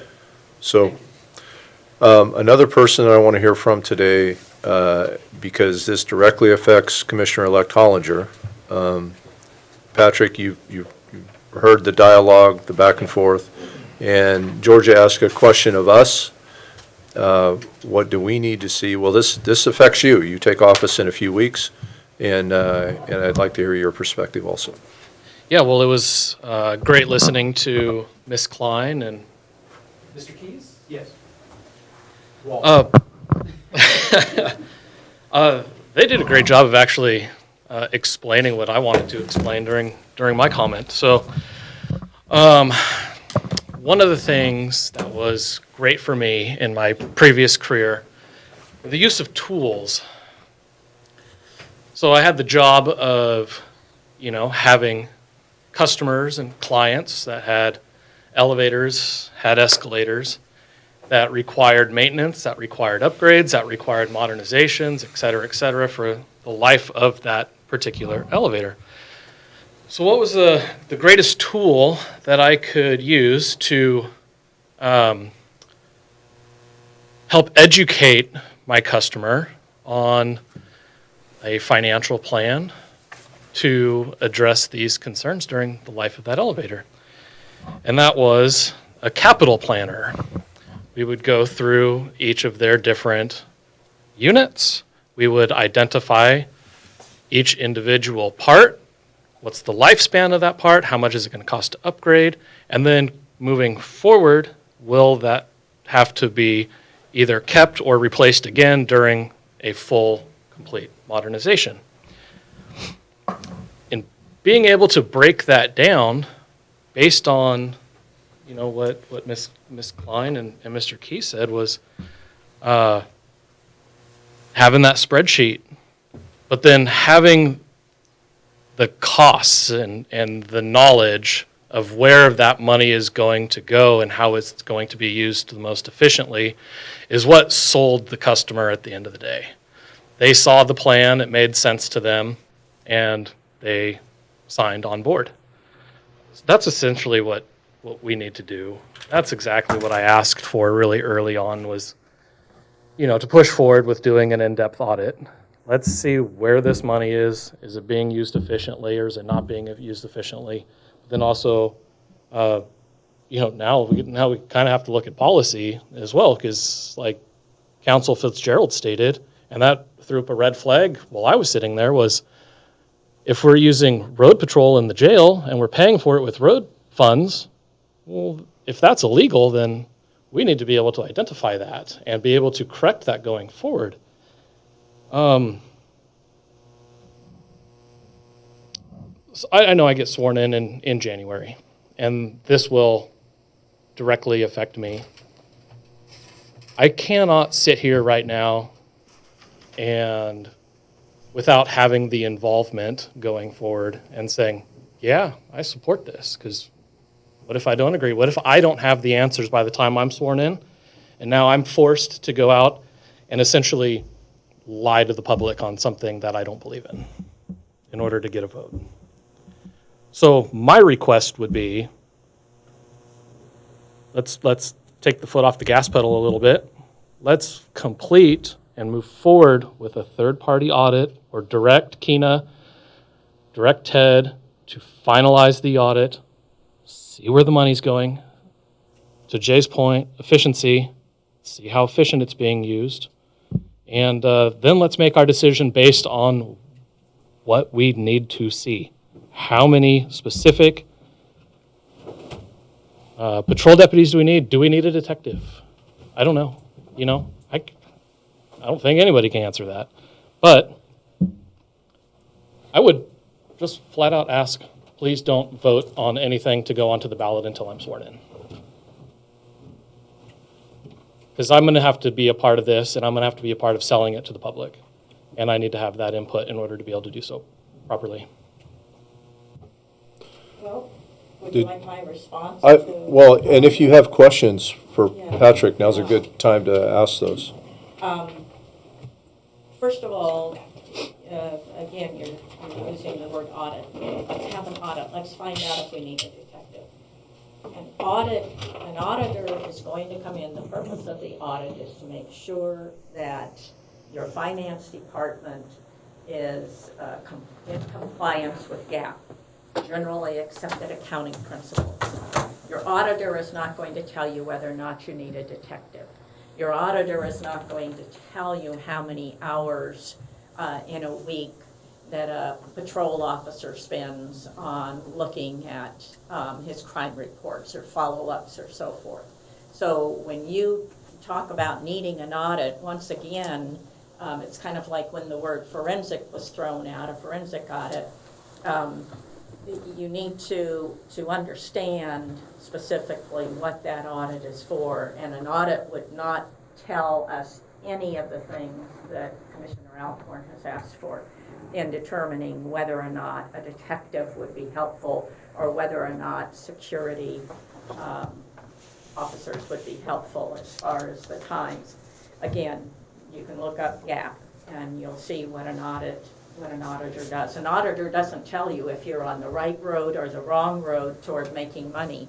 An auditor won't make any assumptions about anything like that. They're just interested Well, we can make in, the assumptions. We just need to know how the money's being used. well, all of the money comes and goes through the county. The sheriff does not get $1 that hasn't come through the county and then distributed to the sheriff's office. Have you looked at the last audit that was done on the county? Because that may tell you a lot of what it is that you want to know. What is it that you want an audit to do in the sheriff's office that the county doesn't already know?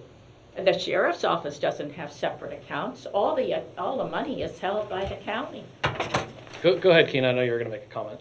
There is an agency actually that I've actually been in communication with that specifically works on internal audits, and it is called an internal audit of police or law enforcement agencies, and does exactly looks forensically deep into the ins and outs of these things. They're located in California, and I've had communicated. Yes, there is a financial audit or an ACFR that is required annually that is based on our financial information, but I do believe what Commissioner Trost was originally asking for isn't a financial audit. It's a forensic detailed audit of the sheriff's office, which there is an agency, like I said, that I've been in communication with that can provide those services. And what is the name of the agency?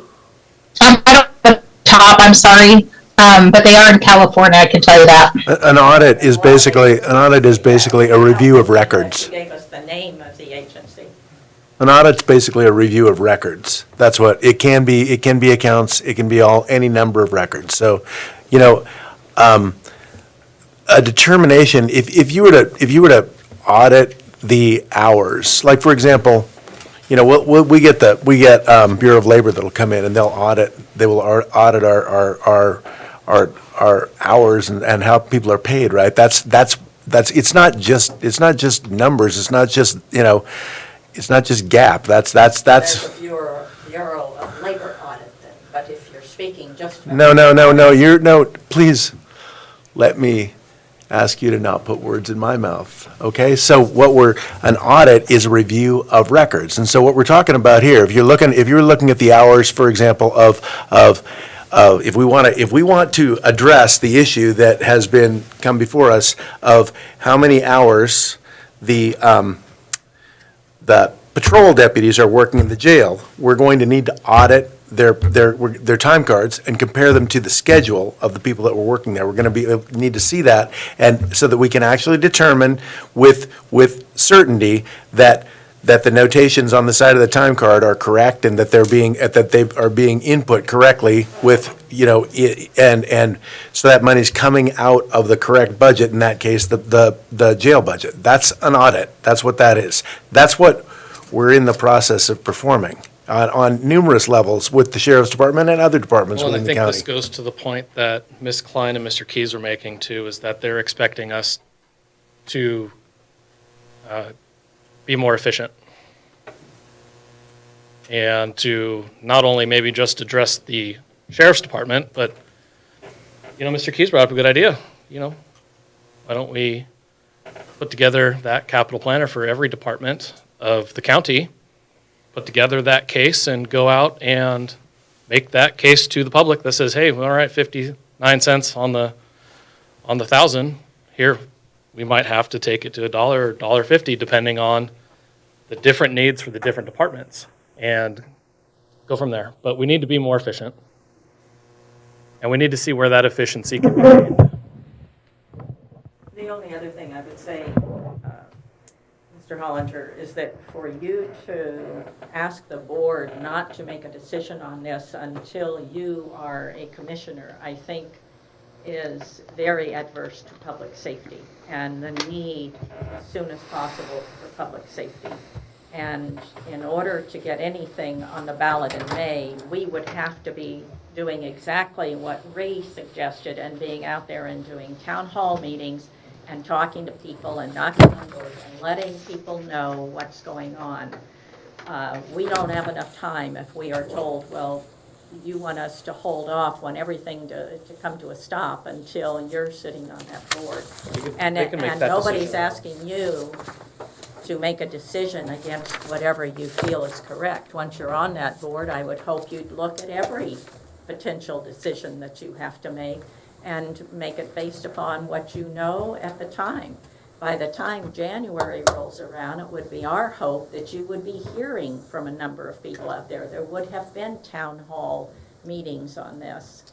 So you would certainly have a better ability at that point, if we started now on this, a better ability to understand what the people want than you would if everything was held off until January 1st. I just think it's a poor thing to say relative to the need for safety in the county.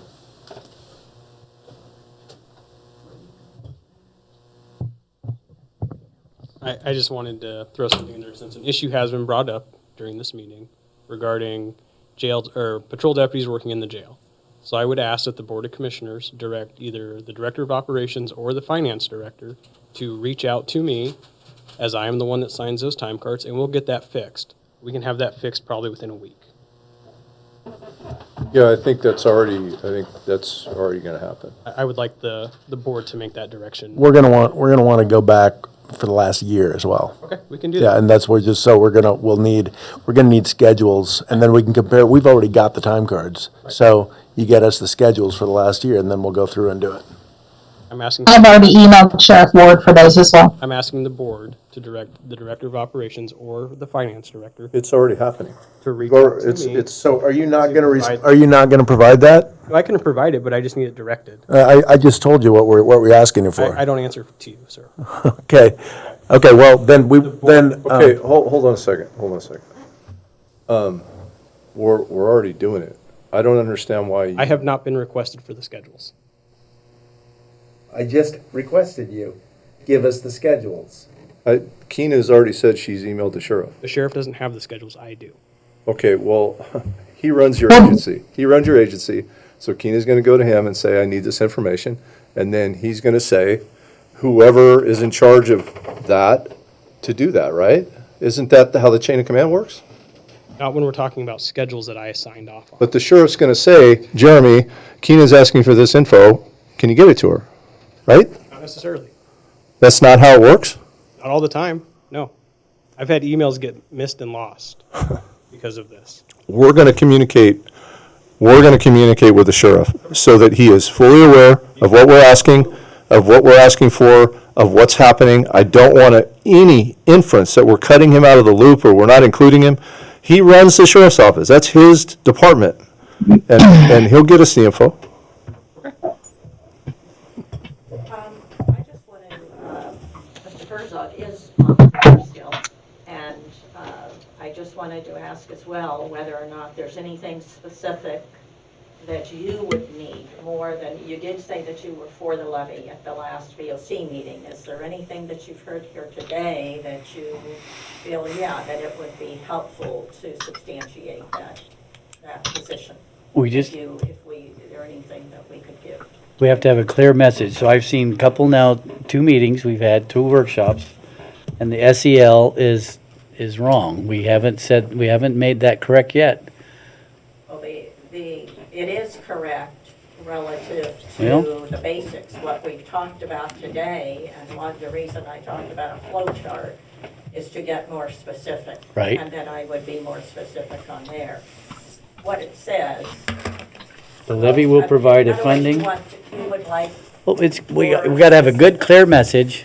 right, Good. okay, a clear message. Clear message. Well, that's what we've discussed, being more specific. Yeah, that's it. Okay. Clear, Thank you. precise, and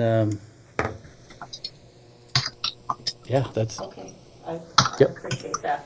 And Keena, before the meeting ends, I would like to have the name of the California agency to which you referred. And I do apologize, I'm not able to read your spreadsheet on the screen. Is that something you can email to me? Email you what? I'm sorry, you're really quiet. There's a spreadsheet on the screen. Oh, yes. Or there was, and I'm not able to read it. Would you please email that to me along with the name of the California agency that you referenced? Sure. Thank you. Thank you. Any more questions, Georgia? No, thank you. I will work on this, and I will share this information. I appreciate the input, and we'll put together what we can. As I said to Mr. Keys, I will put together a flow chart type visual for everyone to be able to see, and we'll see if we can't get that as specific as possible. And I'll work on these other requests that you've made, and come back and let you know whether we can do anything or not with that and still maintain what our mission is. And I appreciate the comments from everyone. Just to let you know, this would free up about 1.2 million back into the general fund to be used for all the other departments. So the mention of that the departments, that there's more departments than just the sheriff's office, which is not a department, but just to let you know, but also, and I'm not going to ask you how long you've lived in the county, but for your information, several times there have been attempts to have levies or increase taxes for the general fund, and they have failed every time. And so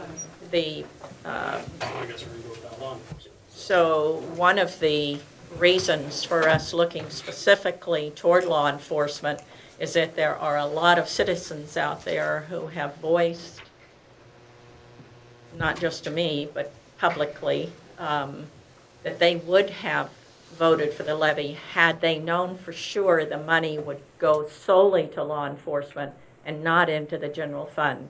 And that is due to the fact, and this is, I'm going to go to past commissioners, the public is very mistrustful because the money would go into the general fund and then was used elsewhere rather than what was intended. You just said it's going into the general fund. we're freeing up. We're not, the money from the levy. Georgia, the perception is the same. It is, because that's exactly what happened with the last one. It is the same.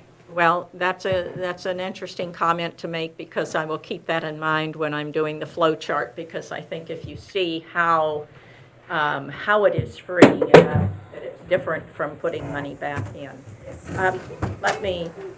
Well, then say that when we come back, then please, please say that. Well, I think to Reed's comment, it goes back to my original assumption when I read the SEL that you were asking for $4.2 million to fill 10 positions, and quick math, 4.2 divided by 10, that's $420,000 per person. She's exactly right. You're freeing up 1.2 million and change to go back to the general fund. But in order to free that up, you're getting those funds from the levy to free those funds up. There's no two ways to look at that. That is plussing back up the general fund. I'm okay with that. I just want to know it as a citizen before I'm being asked to vote on something. Well, that's exactly why I said I'd do the flow chart idea. So you have a visual on exactly, so that you'll be able to add it up yourself. You'll be able to see the sum of this and where it's coming from and where it's going. Now, wait a minute. As a citizen, you got to add it up for me, because most citizens are not going to take the time to add it up myself. I will do that. I'll double Thank check. you. I'll double check. But Okay. That's where we're getting into an issue. We got 175 words to get this through on this piece of paper. We got 125 words right now, and we need 500 words. Well, you've No, I can do it within Gotta have a 75 and the flow chart. yeah, the flow chart's got to be a supporting document Yes. that would go around to the town halls, and you'd be using in a handout to give people to understand and all those types of things. So I would like to have this ready for you. I will have answers and have that flow chart done by the BOC meeting, first meeting next month. So I'd like to have it put on the agenda. 4th of December. Prior to then, I should, before the end of this month.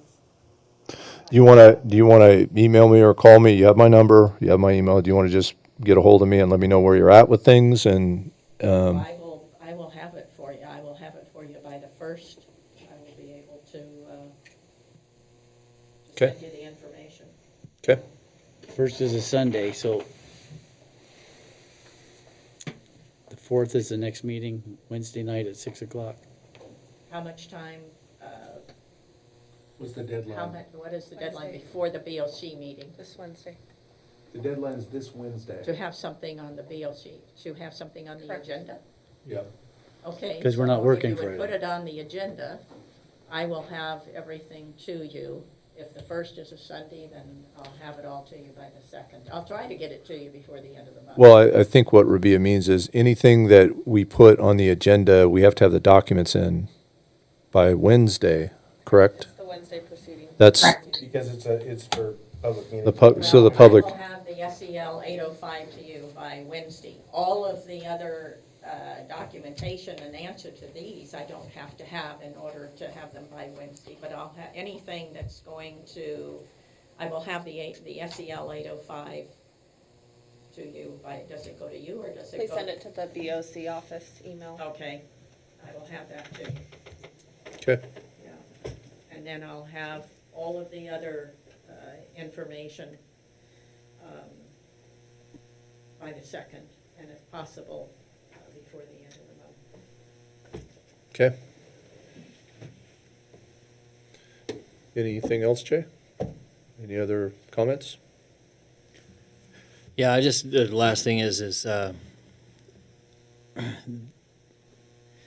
here's the reality.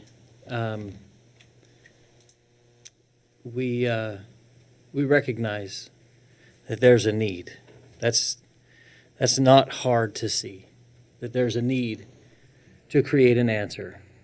And the dialogue back and forth, I think, is vital to refining that answer.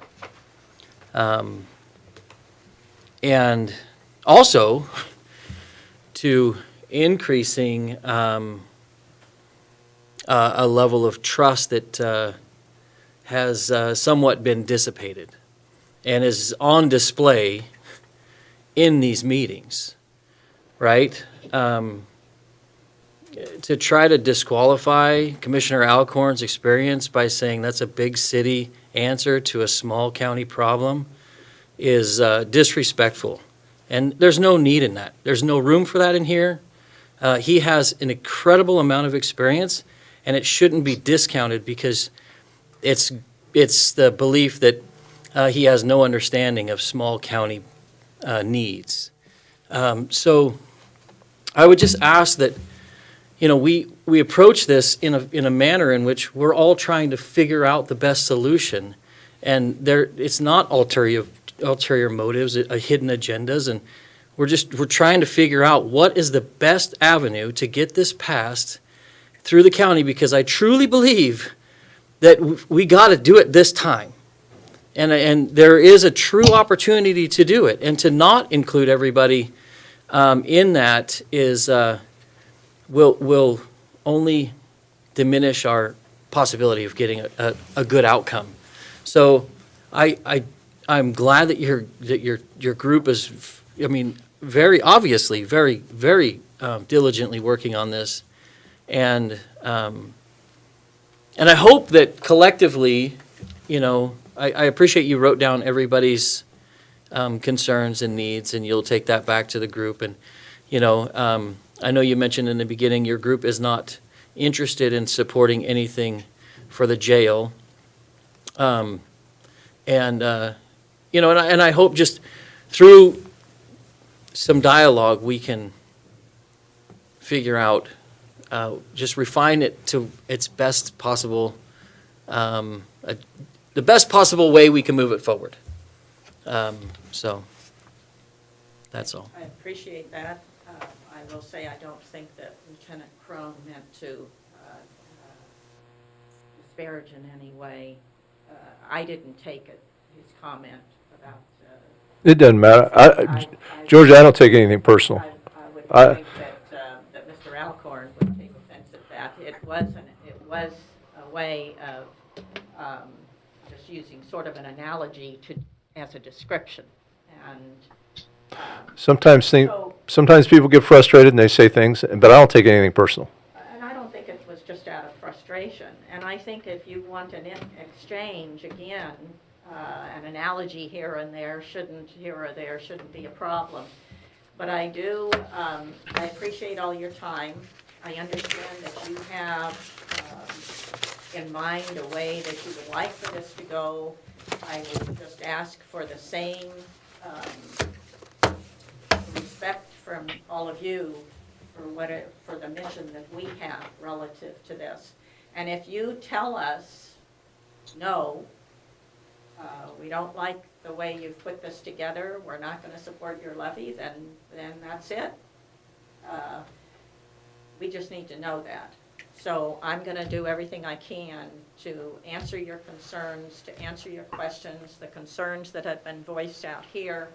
I will work on this diligently in the time frame in which I've already mentioned, and appreciate having the opportunity. I think it's on the 4th next month.